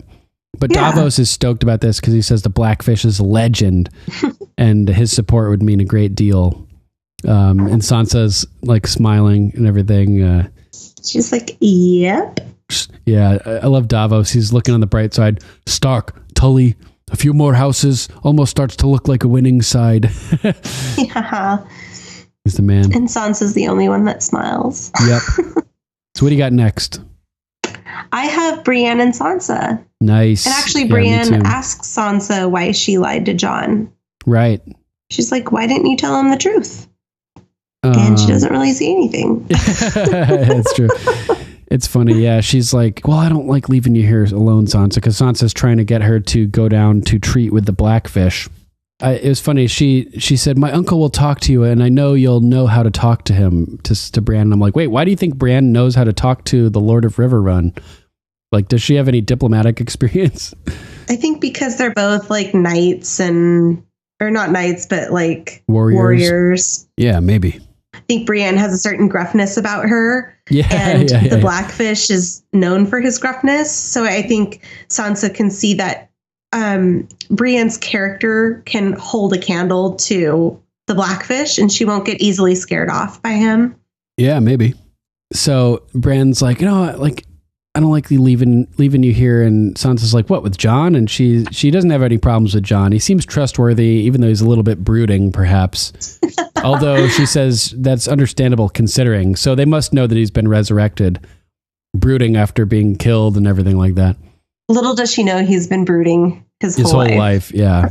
But she's wary about the others, obviously. Davos and Melisandre, who helped kill her king with blood magic, nonetheless. I would be very wary of leaving Sansa with Melisandre too if I were Brienne. Right, and they appear to have abandoned Stannis from Bran's perspective, as he was paying his for his crime, being executed. They were out looking for better prospects of victory. You know, from what she thinks. Which is funny because that's kind of true from Melisandre's perspective. Yeah, with Mel for sure, but not from Davos. Davos was following orders to go back to Castle Black. Plus, and he was not in the know about the blood magic either until all of a sudden it was happening. You know, all he knew is that he needed to take Melisandre somewhere. Until she turned around with a 9-month pregnant belly and birthed a demon. And he's like, what the hell? And then was instantly skinny again. Yeah. Yep. So we don't get an answer, unfortunately, from Sansa about why she killed, why she lied to Jon. But maybe she doesn't know at this point. Yeah, or maybe it just like was instinct. Yeah, maybe. Yeah, that's another good option. She just doesn't really have a reason other than it just kind of like shot out of her mouth, because I think she's used to lying a lot to save her butt. Right. Or whenever she's confronted or senses conflict or questioning. Yeah, she's learned to keep things close to her chest, you know, and to like be protective and secretive. And she recites certain things like, you know, I'm loyal to my beloved Joffrey. I'm, you know, traitor's blood. I'm a daughter of a traitor. I have traitor's blood. Like, she doesn't mean all those things to herself, but she says them because that's what it's expected of. And yeah, I think it just kind of came out because she's conditioned to kind of lie when she's questioned. Plus, also, everything that she's done with Littlefinger has either involved like assassinating a king or assassinating a lady of the Vale or like all this underhanded shady stuff. So basically she doesn't talk about anything Littlefinger related. It seems like, she keeps all that stuff a secret maybe. Yeah, for sure. So she just instinctively doesn't want to talk about anything related to Littlefinger and their activities. Yeah, I think that might be it. Just after mulling it over, talking about it with you, yeah. I think that might be, maybe it was more of a reactionary thing that was said verbally versus like a strategic one. Right. So she doesn't really have a reason. Yeah, maybe. So anything else you want to add, or you want to move on to our next notes? That was my last note. Okay. Yeah, that is my last note as well. Excellent. Oh, nice.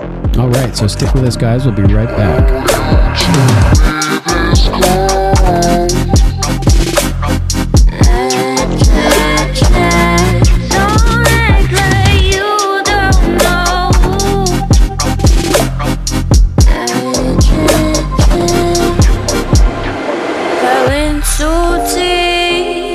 That is Polled with What Do You Mean featuring Celeste Collins. Check them out at soundcloud.com/polled-music.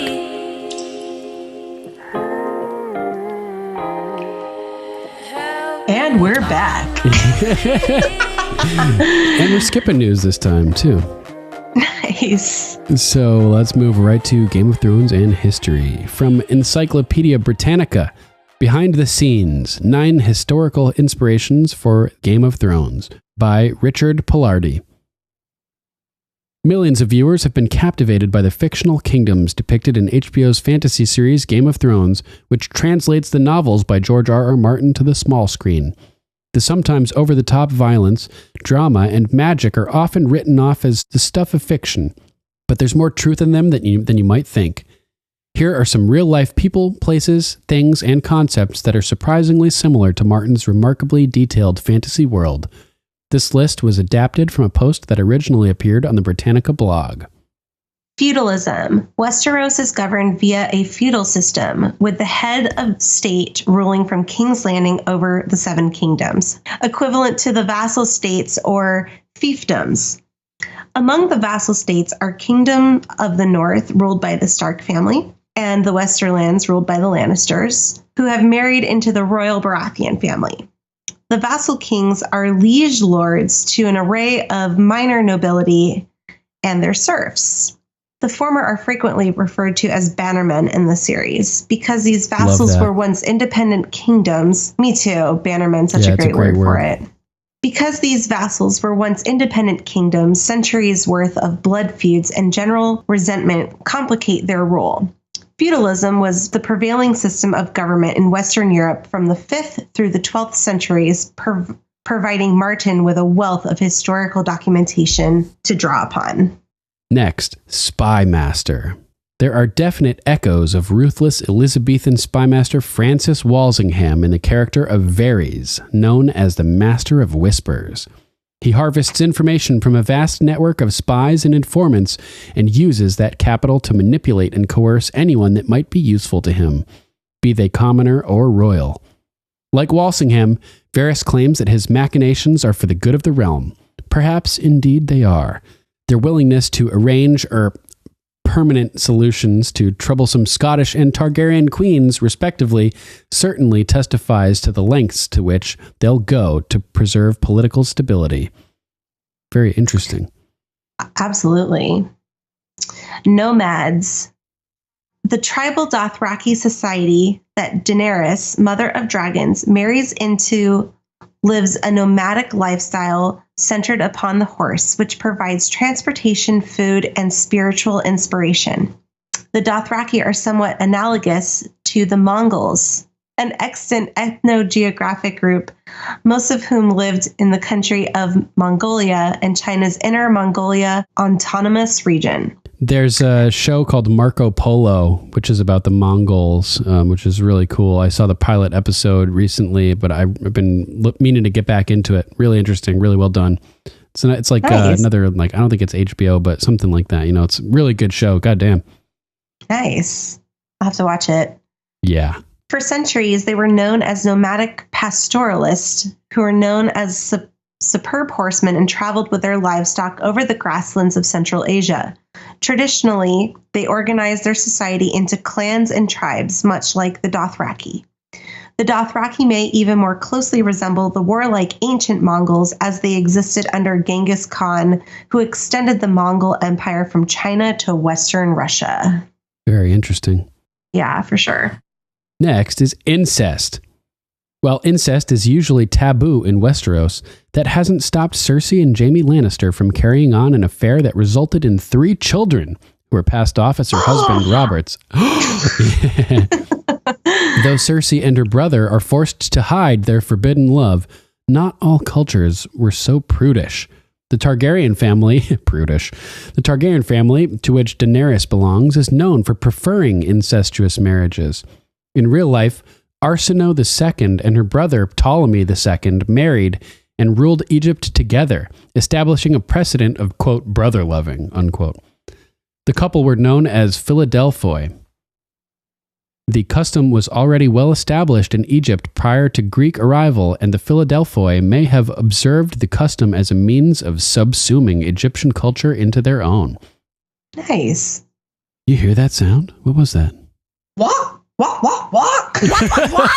What? What? What?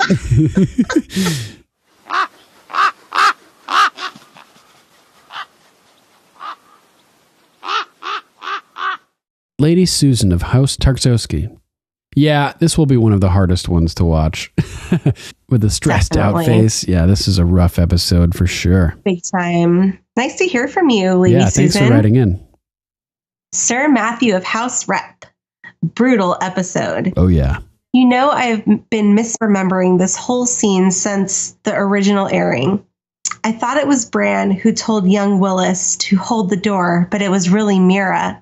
Bran was just the bridge that linked young Willis to current day Hodor. Yes, yeah, I agree with that. Very interesting. Yeah, good point.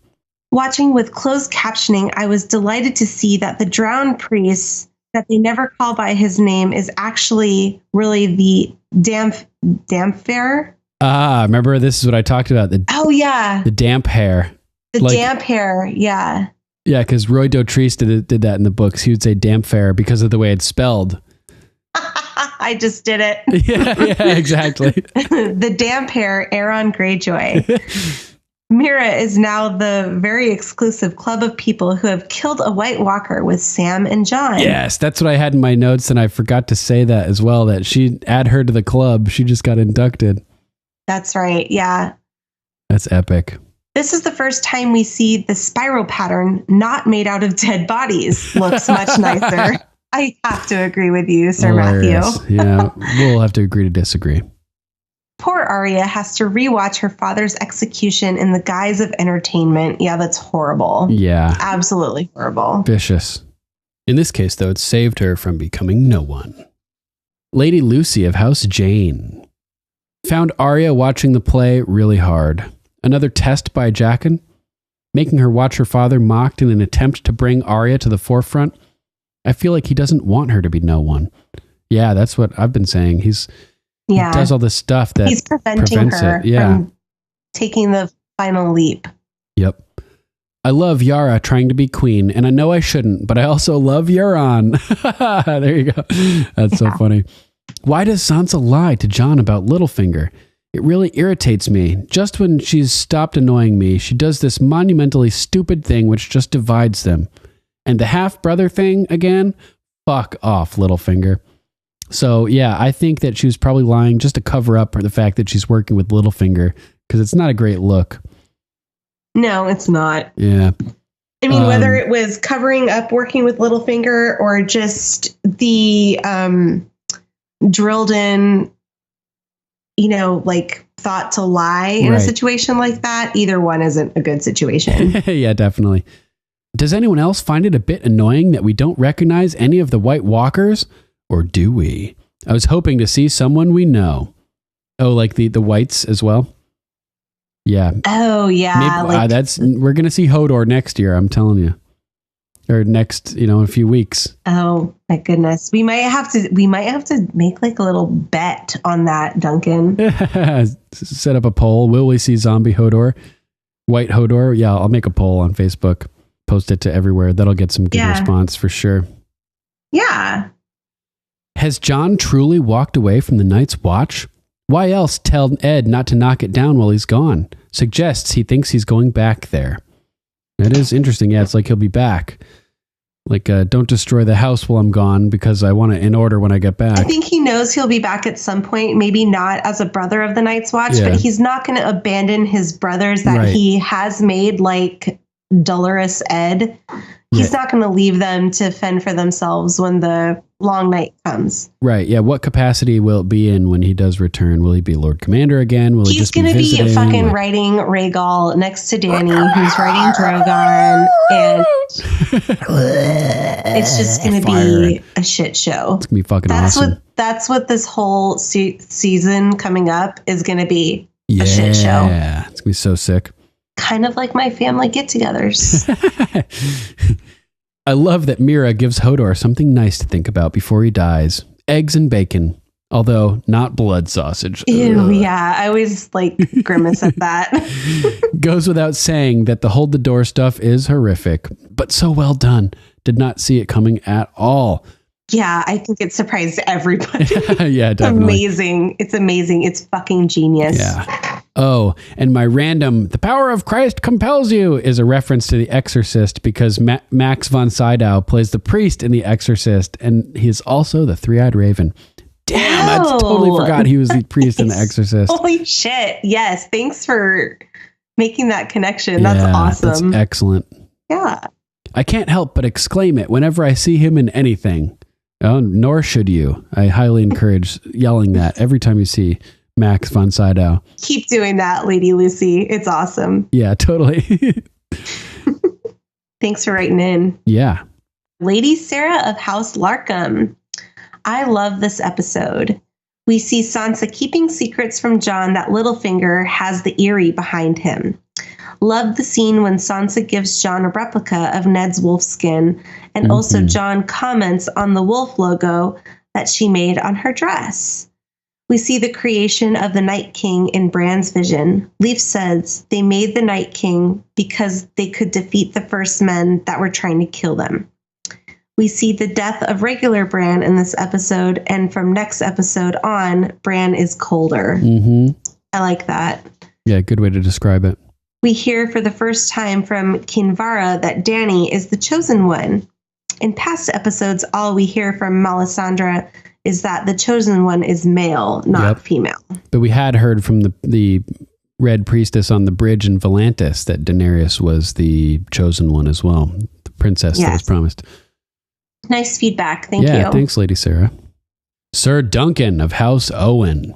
Oh, another Sir Duncan. Yes. Welcome to the show. Great to hear from you. Yes.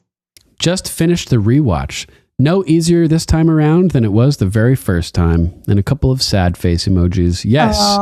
Sir Duncan, I agree. Very difficult to watch, no matter what time it is. Yeah. Thanks for writing in. Nice to hear from you. Hope to hear from you again soon, brother. Lady Laurie of House Perkins. Hold the door. The most I have ever cried watching Game of Thrones. Oh, yeah, it's really hard. I had tears in my eyes, too, for sure. I plead the fifth. Uh-oh.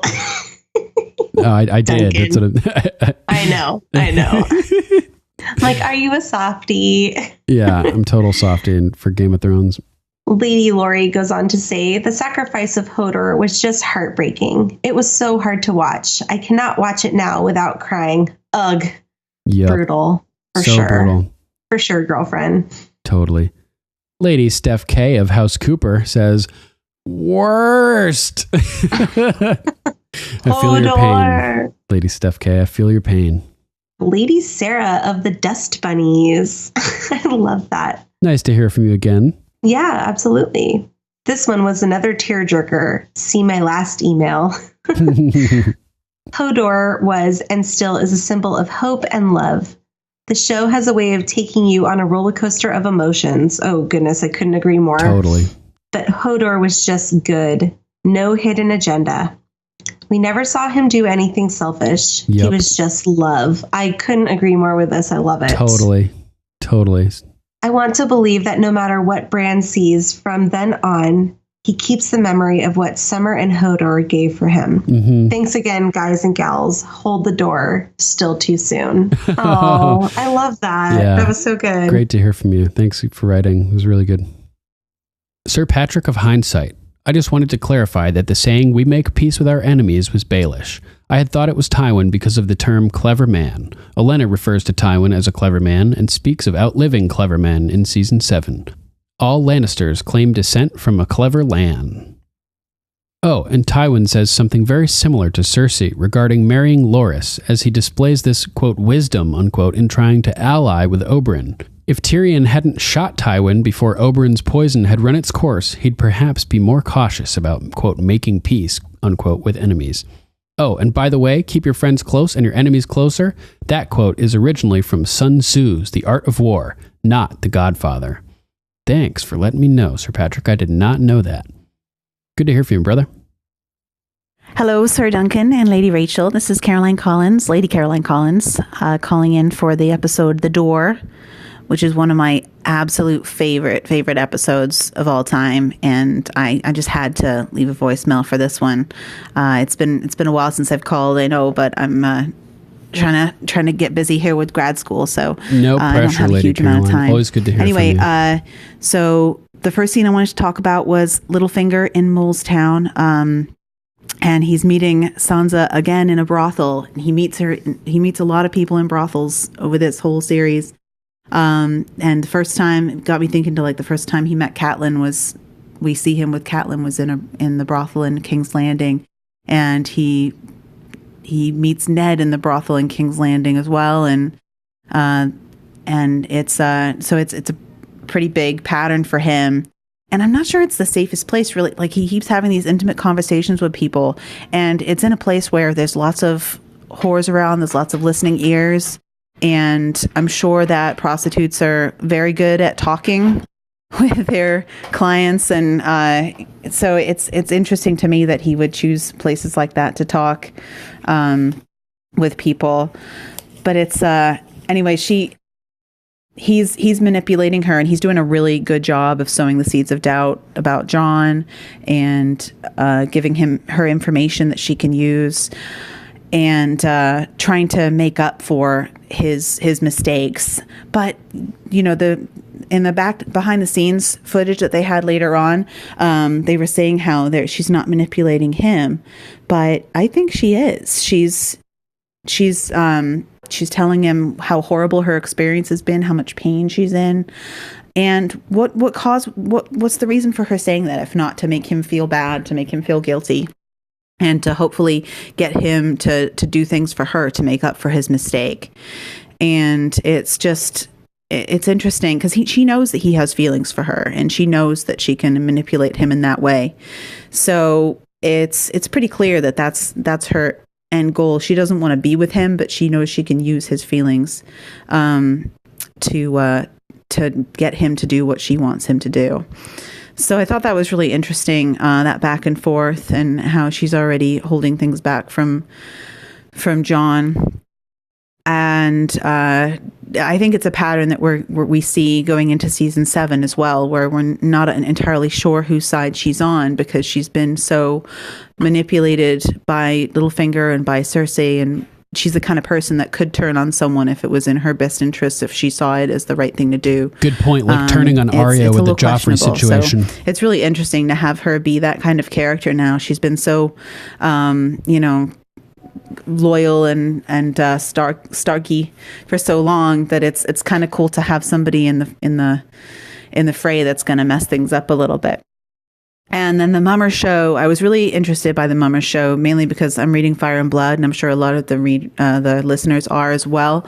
I'm a little slower than I'd like to be with it because I don't have a whole lot of time for reading for pleasure, but it's really enjoying going through it. And one of the things that it made me think of with this Mummer show is that, they're depicting the Free City's point of view on the Game of Thrones, basically, and what happens during that time period. And they get a lot of the events right. Obviously, they get the death of Ned Stark, they get the death of Robert Baratheon, but they get a lot of the characters wrong. They get a lot of the motives wrong, because they're going by what the powers that be say the story is.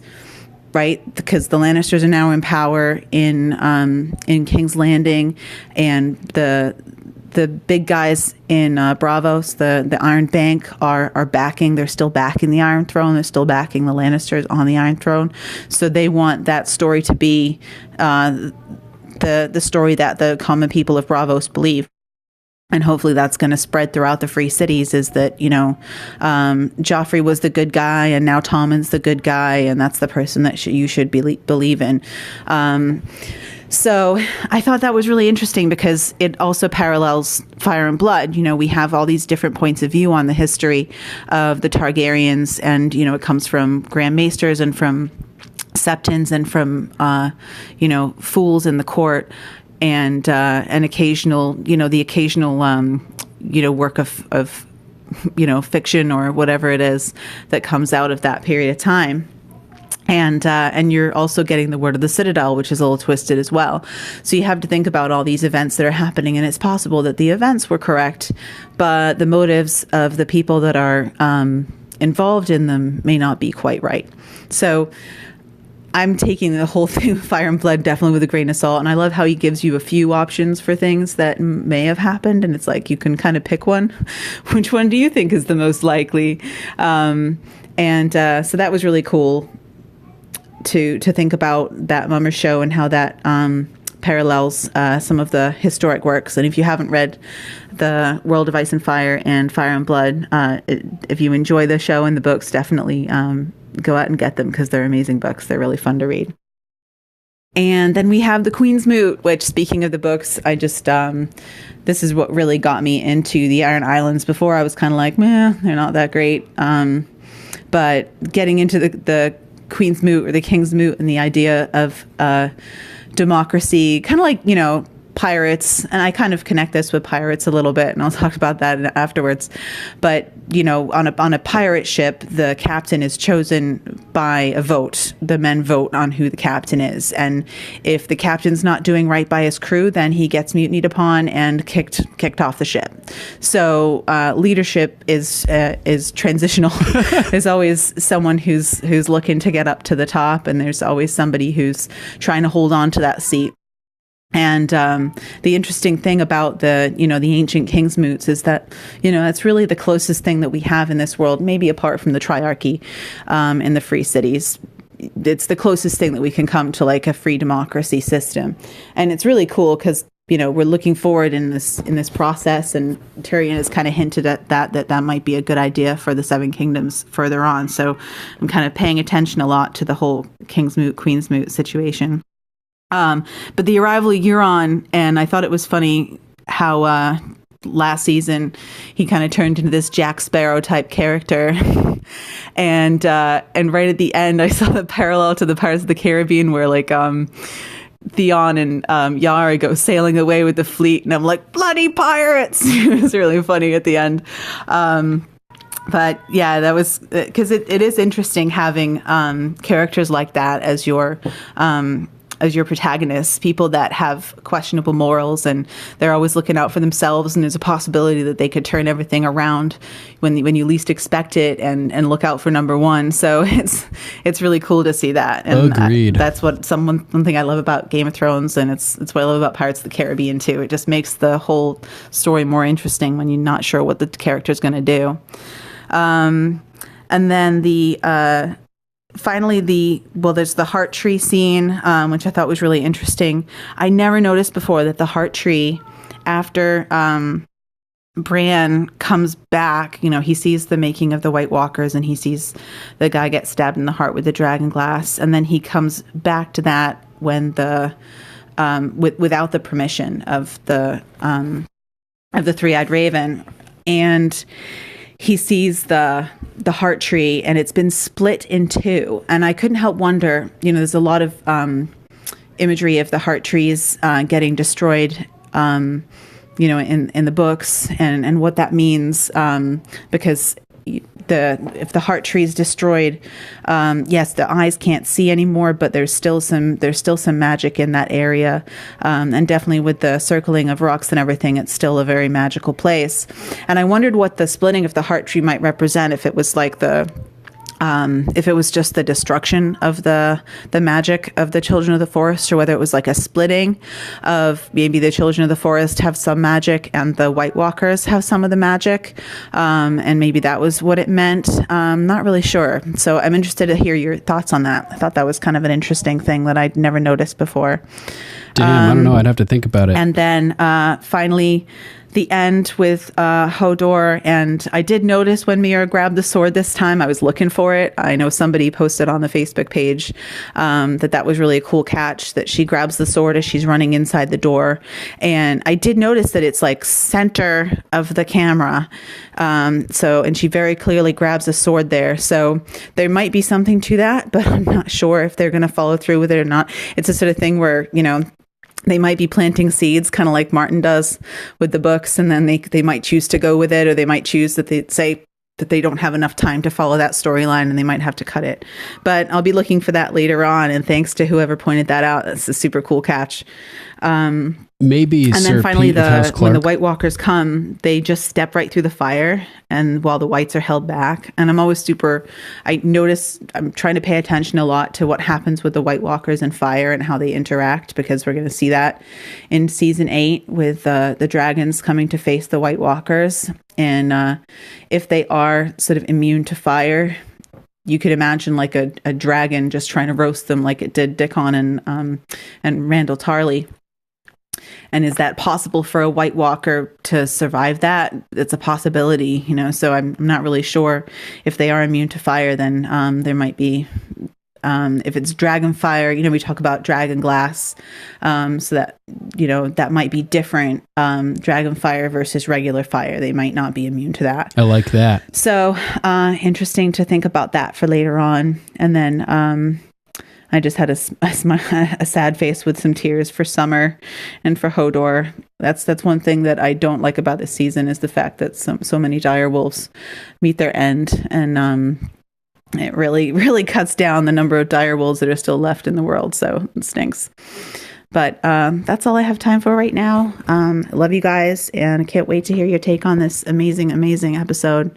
And looking forward to hearing you guys for Battle of the Bastards, another one of my very, very favorite episodes. And I'll talk to you soon. Thanks. Bye. Thanks so much, Lady Caroline. That was a great, great voicemail. Lots of good stuff in there. It was so nice to hear from you, Lady Caroline. We love your feedback. Yes, as always. And I hope you have time to call for the Battle of the Bastards. And now, notes from Lady Lisa of House Sky for Season 6, Episode 5, The Door.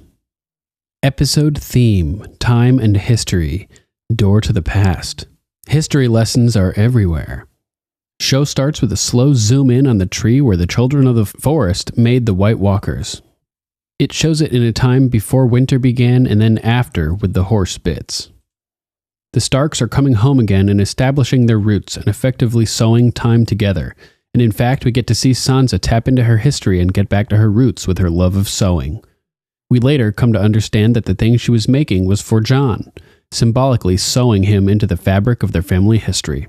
This is a huge moment because prior to this, she did not view Jon as part of the family. Arya is perched in the audience of the Mummer's performance in the same way that she was perched on a statue at Ned's execution. She's reliving her history and seeing it from the perspective of outsiders in this play about the War of the Five Kings. I'm not sure if the narrative of the play is dishonest, ignorant, or both. Anyone that has played the game Telephone knows that facts get distorted as information travels through the grapevine. So true. But the truth never matters in this world, so it wouldn't make a difference anyway. Arya is enlightened about the history of the Faceless Men by Jaqen in his history lesson in the Hall of Faces. Varys gets a slap in the face from Time when Kinvara scared the bejesus out of him when mentioning his past. Side note, his riddle is shown in real time in this scene when he and Tyrion are trying to figure out how to stay in power. Money isn't going to help them, information isn't, so let's try religion. And, of course, Bran is getting all the history lessons and all the root metaphors. It starts off with a massive reveal that the White Walkers were created by the Children of the Forest. But why did the children need protection from men? The first men invaded Westeros, where the Children of the Forest already roamed free. The first men were cutting down their trees and invading their lands, so began 2,000 years of warring between the first men and the Children of the Forest. The Children of the Forest did some kind of magic to break down the Arm of Dorne, the land bridge the first men were using to walk over from Essos to try to stop men. They eventually made a pact for peace. After the pact was the Age of Heroes, a time of peace and prosperity. This is when Bran the Builder was building Winterfell. Another 2,000 years after the pact was signed and the Long Night happened. This is when the others came and the White Walkers appeared. The show is saying that the children created the walkers as a weapon of war. But wait, did the Children of the Forest break the pact and make the White Walkers anyway? Why is the timeline different in the show? Maybe they did in fact create the walkers before the pact and it took a long time to lose control of them? This is not a new idea when it comes to fantasy tropes. The idea that a conscious being, such as men, in this case the Children of the Forest, create the things that eventually become sentient and destroy them. So what can you do to destroy it? That's where Bran and Sam come in with their knowledge of the dragon glass. The legend of the last hero involves that hero seeking out the children to gain knowledge. From a wiki of Ice and Fire, Legends of the North state that the last hero and his companions went in search of the Children of the Forest during the Long Night thousands of years ago. The only survivor of the company after attacks from giants, whites, and others, the last hero eventually reached the children and gained their assistance. The Night's Watch then formed and won the battle for the dawn. This ended the generation-long winter and sent the others into retreat, possibly to the land of always winter. The fate of the last hero is unknown. Some of us believe that Jon is going to fill the role of Lightbringer, and Bran and Sam will help him with their knowledge. Hodor/Willis, Bran warging through time and space to tap into Hodor. This scene is self-explanatory, but something I didn't think about before is that poor Willis had to experience his death as a child, and then had to process all of that on his own. Jon has to do the same thing, but he can at least talk about it. I wonder if Hodor knew all along. The camera lingers on him when Bloodraven is talking about Jojen knowing he was going to die, but he came anyway. Did Hodor know what to expect and came anyway? I think so. Poor thing was forced to commit suicide against his will if there is no way for him to have changed his destiny. The thought of a predestined existence is hard to wrap your mind around. This is the way time works in Game of Thrones. No matter what you do, it will always come to the same conclusion. If Hodor or Bran made a small change to try and help him to not die or go insane, it wouldn't have made a difference because something else would just slide into place to make it happen. This is known as a causal loop or self-fulfilling prophecy. The three-eyed raven can't alter the timeline, but he can shepherd Bran through in short bursts to show him the important things, Ned and his father, but if you have to fight, win, etc. Side note, before Einstein realized that the universe was expanding and not rotating, his equation allowed for time travel because if the universe was rotating, then we would end up coming in full circle in time and space and ending up in the past, effectively living in a predestined universe. But our home is expanding, so there is actually no risk of that. Now, if the universe was shaped like a pretzel, then it would be possible to time travel, but not practical. One would need the energy of a star, the energy of a black hole, but in principle, if you could master that energy, then you might be able to bend time into a pretzel. The mathematics of our universe says it's possible. Even Albert Einstein realized in 1949 that his own equations would allow you to go backwards in time. If the universe rotated, for example, a very simple universe, it can rotate you around until you come back into the past. But the loophole for us is that the universe expands and does not rotate.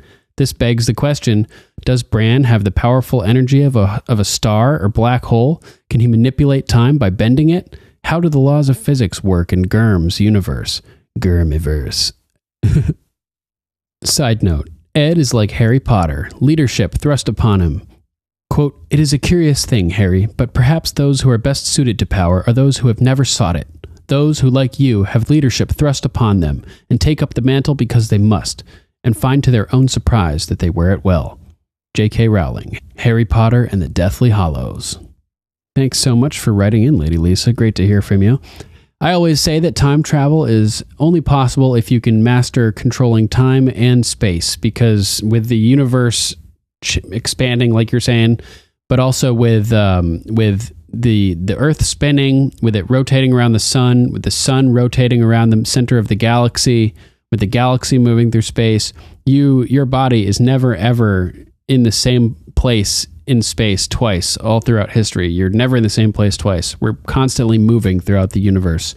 So if you were to master time and say, like, you wanted to pop into this place where you are right now, sitting on your couch 5 years in the past from now, then you'd have to master the ability to travel through time to 5 years ago, but also instantaneously travel through space to wherever your couch was in the universe 5 years ago. It would be in a totally different place than you're in now.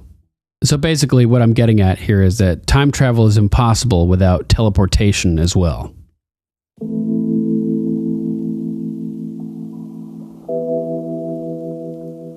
All right, that's our show, episode 97. Thanks for listening, everybody. Yes, thanks for listening. And a huge thank you to John Bailey, the epic voice guy from the Emmy-nominated Honest Trailers, for announcing our show. We are Game of Microphones. If you'd like to donate or subscribe to support us, you can go to paypal.me/GOMPodcast or patreon.com/GOMPodcast. There are links to both at gameofmicrophones.com. Doing some online shopping?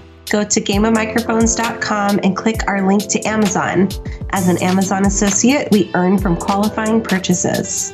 Any contribution you make helps, and you can help secure the continued existence of Game of Microphones. We'd like to thank our patrons, Sir Matthew of House Repp, Lady Lucy of House Roberts, Lady Candace of House Tews, Lady Teri of House Theodore, Lord Jeff of House Allen, Sirenicide, and Luke the Low Duke. Thank you guys so much for your support. We love you. Yes, we love you guys so much. And make sure to check out Sirenicide, the serialized horror drama podcast featuring me and Archmaester Stitches. Go to Sirenicide.com and download it wherever you get your podcasts. We also want to give a huge thanks to my favorite person, Lady Lisa of House Sky, Pie Romancer. Yes, thank you, Lady Lisa. Yes, if I could just get a little sliver of your talent, if you could just mail that to me, that'd be amazing. She's been key behind the scenes working to get Game of Microphones up and running. She's a world-class artist. I'm not even kidding. I mean it when I say if you could email me some of that talent, that'd be great. Message me, I'll give you my email. Yeah. She has a really amazing illustrated children's book, The People You May See, that actually goes over, people that your child may encounter through the course of their young life and how to deal with those situations. So I really love it. Yeah, it's about being tolerant and accepting people for who they are. Yeah. And the portraits are from people around the world who wanted to share their stories. So I loved that concept. It's amazing. Yeah, it's really cool. Yeah. You can get her book available now on Amazon.com. You can also check her fine work out at fineartsbylisa.com and on Instagram and Facebook /fineartsbylisa. Next episode, we'll be covering Season 6, Episode 6, Blood of My Blood. Give it a watch and send us your thoughts. We'd love to read them on air. We seriously do. Yeah. We love it. Totally. It's one of my favorite parts about this podcast. Yeah, the interfacing with people. It's always great to talk to you guys and get all your thoughts, and love giving you guys a platform as well to share your ideas and feedback and perspectives. So take advantage of it. If you'd like to call us, you can call us at 813-JOFFREY. That's 813-563-3739. If you would like to write in, you can email us at ravens@gameofmicrophones.com. Check out our Facebook page at facebook.com/GOMPodcast. Amp slap! You can also listen to Game of Microphones on YouTube, BitChute, and Steemit. Just search for Game of Microphones to find our channel. Likes, comments, and shares are also appreciated. We're also on Twitter, Instagram, Gab, and Minds at GOMPodcast. And we're on Tumblr too, at Game of Microphones. All right, that's our show. Thanks for listening.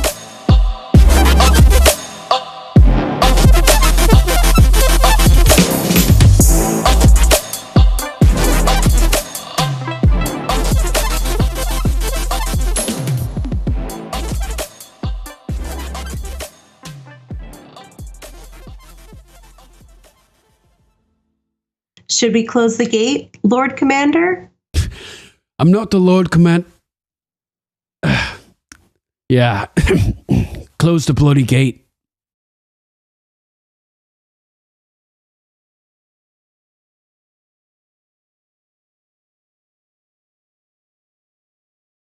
She's got the same necklace on. I saw that ruby necklace and I was like, damn, this bitch must be real old. Like really freaking old. Right. He's like, shh, come on. We just need her on our side. Like, be quiet. Shut the fuck and up, also, dude. you don't want to piss her off because she's terrifying. So there could be some kind of symbolism in there to decipher from that or something. I don't know. And so he looks around and sees, bam, the army of the dead just chilling. And he's like, what? And starts walking over towards them because why the fuck not, right? Did you see the first one that he walked by had like half a skull? It's sort of like when a superhero gets their powers for the first time and they like crush a car or something accidentally. Yeah, they like don't know how to use them. Yeah. So Bran's like, but am I ready for this? Like, what the hell? Like, and he's hell like, no. Nope, you're not ready. And it's going to suck. This is when Danny finally lets Jorah back into the friend zone. Yes, because he wasn't even in the friend zone before this. He wasn't even in the friend zone. He was banished. That's so hilarious. He was banished from the friend zone. That's from the amazing. friend zone. You promised you would protect me. And I will. Yeah, I don't believe you, dude. You must believe me when I tell you that I will. Nope, I don't believe you. Like, what part of that equation made sense to you? Out of the frying pan and into the fire. I think what he is saying is true.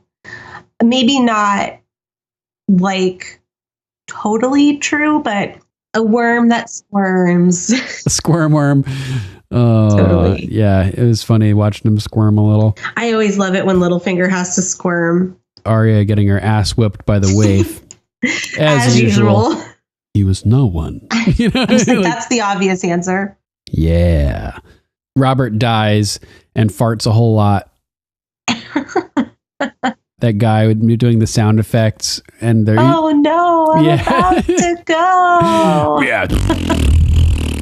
Her eyes are so expressive here too, like the tears that well up in her eyes. Totally. Yeah, she's being forced to relive the most traumatic moment in her life through the perverted lens of Cersei's filthy propaganda, and like the twisted way that Ned was manipulated into making a false confession, and then the resulting public view of her family as an effect of that. Got 2 fucking warts on my cock. Oh, they'll go away in like 3 to 6 years. You're fine. Oh, it's so brutal. It's like all bent and crooked and warty and oh, gross. Not like what you want to see. It's so funny. They give you like nice boobs and then give you like crazy like old man dicks. Whatever. This is too much dick talk. We're always talking about boobs. Boobs. Boobs. Oh yeah, we do see a lot of dick in this show. Yeah. Dicks. Dongs. And he's super perverted. Bobano. Yeah, I'm not sure how to pronounce that. But yeah, he's funny, man. He's a perverted little guy. He's like all in that girl's boobs, and then talking to Lady Crane also about like getting intimate. That was just kind of funny. And Arya is kind of smiling at all this. So she goes back to report what she saw on patrol, who she will kill on patrol, to Jaqen. It's kind of horrible to say I loved it even more after this scene, even though it was terrible to watch. After they stripped the life from this young man and turned him into a one-word repeating lumbering beast for all the rest of eternity until he's shredded by a group of ice zombies. But to make you feel, for a show to make you feel a certain way, to have that level of emotion, and also that crazy light bulb that goes off and you're like, holy fuck. Right. I mean, and that's what we all like about this show. It's just amazing. And so Mira's like, fuck. And then he reaches back and pulls out his sword, that funky ass blade that he's got. That thing is crazy, man, right? Like a curved ice blade. It's amazing. Yeah, it's so cool. This whole scene. And the Night King hits him with that sword, and he just dissolves into like a black mist. I love the way he dissolves. Yeah, in the vision, it's so cool. And just it's like liquid smoke. Yeah, it's really, really awesome. So I'm like, shit, the three-eyed raven's dead? That's got to be the big event of this episode, right? The big thing that they were hinting is coming up by glossing over the death of Summer. Nope, was I wrong again? When she dies, her like life force stops like controlling the bomb and it boom blows up. That's what it looked like to me. It was like, yeah. So she holds it on until a big crowd has formed around her, basically, and then Kel takes out as many as possible. So I'm like, damn, that's got to be the big thing, right? Nope. Nope. Still nope. So they get to the door, and Hodor is trying to smash through the door. Smash, smash, smash. Nan runs over, and she's like, Willis, what's the matter? And yeah. He's, hold the door, hold the door. This young actor did an amazing job. Phenomenal. I, like, even just saying that, I literally just got goosebumps, like, all over my arms. Yeah, and so we find out that it's Hodor. That's the big thing that that they were leading up to, brushing over the deaths of Summer and the three-eyed raven and Leaf. I just am gonna miss him. That's yeah, same here. R.I.P. Hodor. R.I.P. You were always a joy. Oh, how weird. I would say Hodor. Yeah, Hodor. I think we're gonna get undead Hodor. What do you think? I have to agree. Right? It just makes too much sense. I kind of hope we don't see undead Hodor, but I also kind of want to because it would be kind of cool. Yeah, I mean, he was right there. The Night King was right there. I would want Hodor on my army. No one burned his body. What just happened? I mean, they just like jumped off a 500-foot cliff. Epic. They fall. They like crack all into pieces. They clip back together and crack all into pieces. Hold on 1 second. Do you hear that? Yeah, what is that? That's our neighbor's car. Oh, man. Damn. Yeah, sorry. That's all right. Yeah, so she goes, from you, from men. Dun, dun, dun. Yeah. So he's got his first name figured out now. Now he's got to figure out his last name, which is kind of funny. People who have sailed under her and worked with her know what she is. That she's a reaver. Yeah. she's a warrior. Yeah. She's Ironborn. I'm Euron Greyjoy. I claim the Salt Throne. Yeah. And everyone is just like silent as the crowd parts. And he approaches. Such like a degrading like. I heard you have no cock. Yeah. Oh man. Yeah. Heard you managed to fuck things right into the ground. Confident. I love it. To execute the man who killed my father. And the crowd is like, oh, he was an old fucking man. Double burn. Oh, got us into all these wars we couldn't win, ruined our reputation, or didn't do anything to help our reputation. At least I wasn't born to be king. I paid the iron price, and here I stand. Yeah, so it cuts to the scene of the inauguration, you could say, of the Ironborn king, and Euron is presiding over the ceremony where they drown the king. Doesn't sound like a great plan. I talk about like an intense way to get sworn in, get initiated. Grey Worm has discovered that there's no more killings. On patrol. A report about patrol. Patrol. He's reporting about patrol. Patrol. So that's an important point. And Sansa's like smiling and everything. She's like, yep. She doesn't have any problems with Jon. He seems trustworthy, even though he's a little bit brooding, perhaps. Although she says that's understandable considering. So they must know that he's been resurrected, brooding after being killed and everything like that. Little does she know he's been brooding his whole life. Yeah. All he knew is that he needed to take Melisandre somewhere. Until she turned around with a 9-month pregnant belly and birthed a demon. And he's like, what the hell? And then was instantly skinny again. Yeah. Yep. So we don't... You hear that sound? What was that? What? What? What? This is the first time we see the spiral pattern not made out of dead bodies. Looks much nicer. I have to agree with you, Sir Hilarious. Matthew. Yeah, we'll have to agree to disagree. Not Valley Girl this time. Thanks for listening. Thanks for listening. For all we know, Kinvara is a Children of the Forest. You know, like we don't know she's a human. That glamour, she could be anything under that. Oh my God, what if she was the... She's a gray alien. Yeah. Yeah. Finkel is Einhorn. Finkel is Einhorn. Finkel is Einhorn.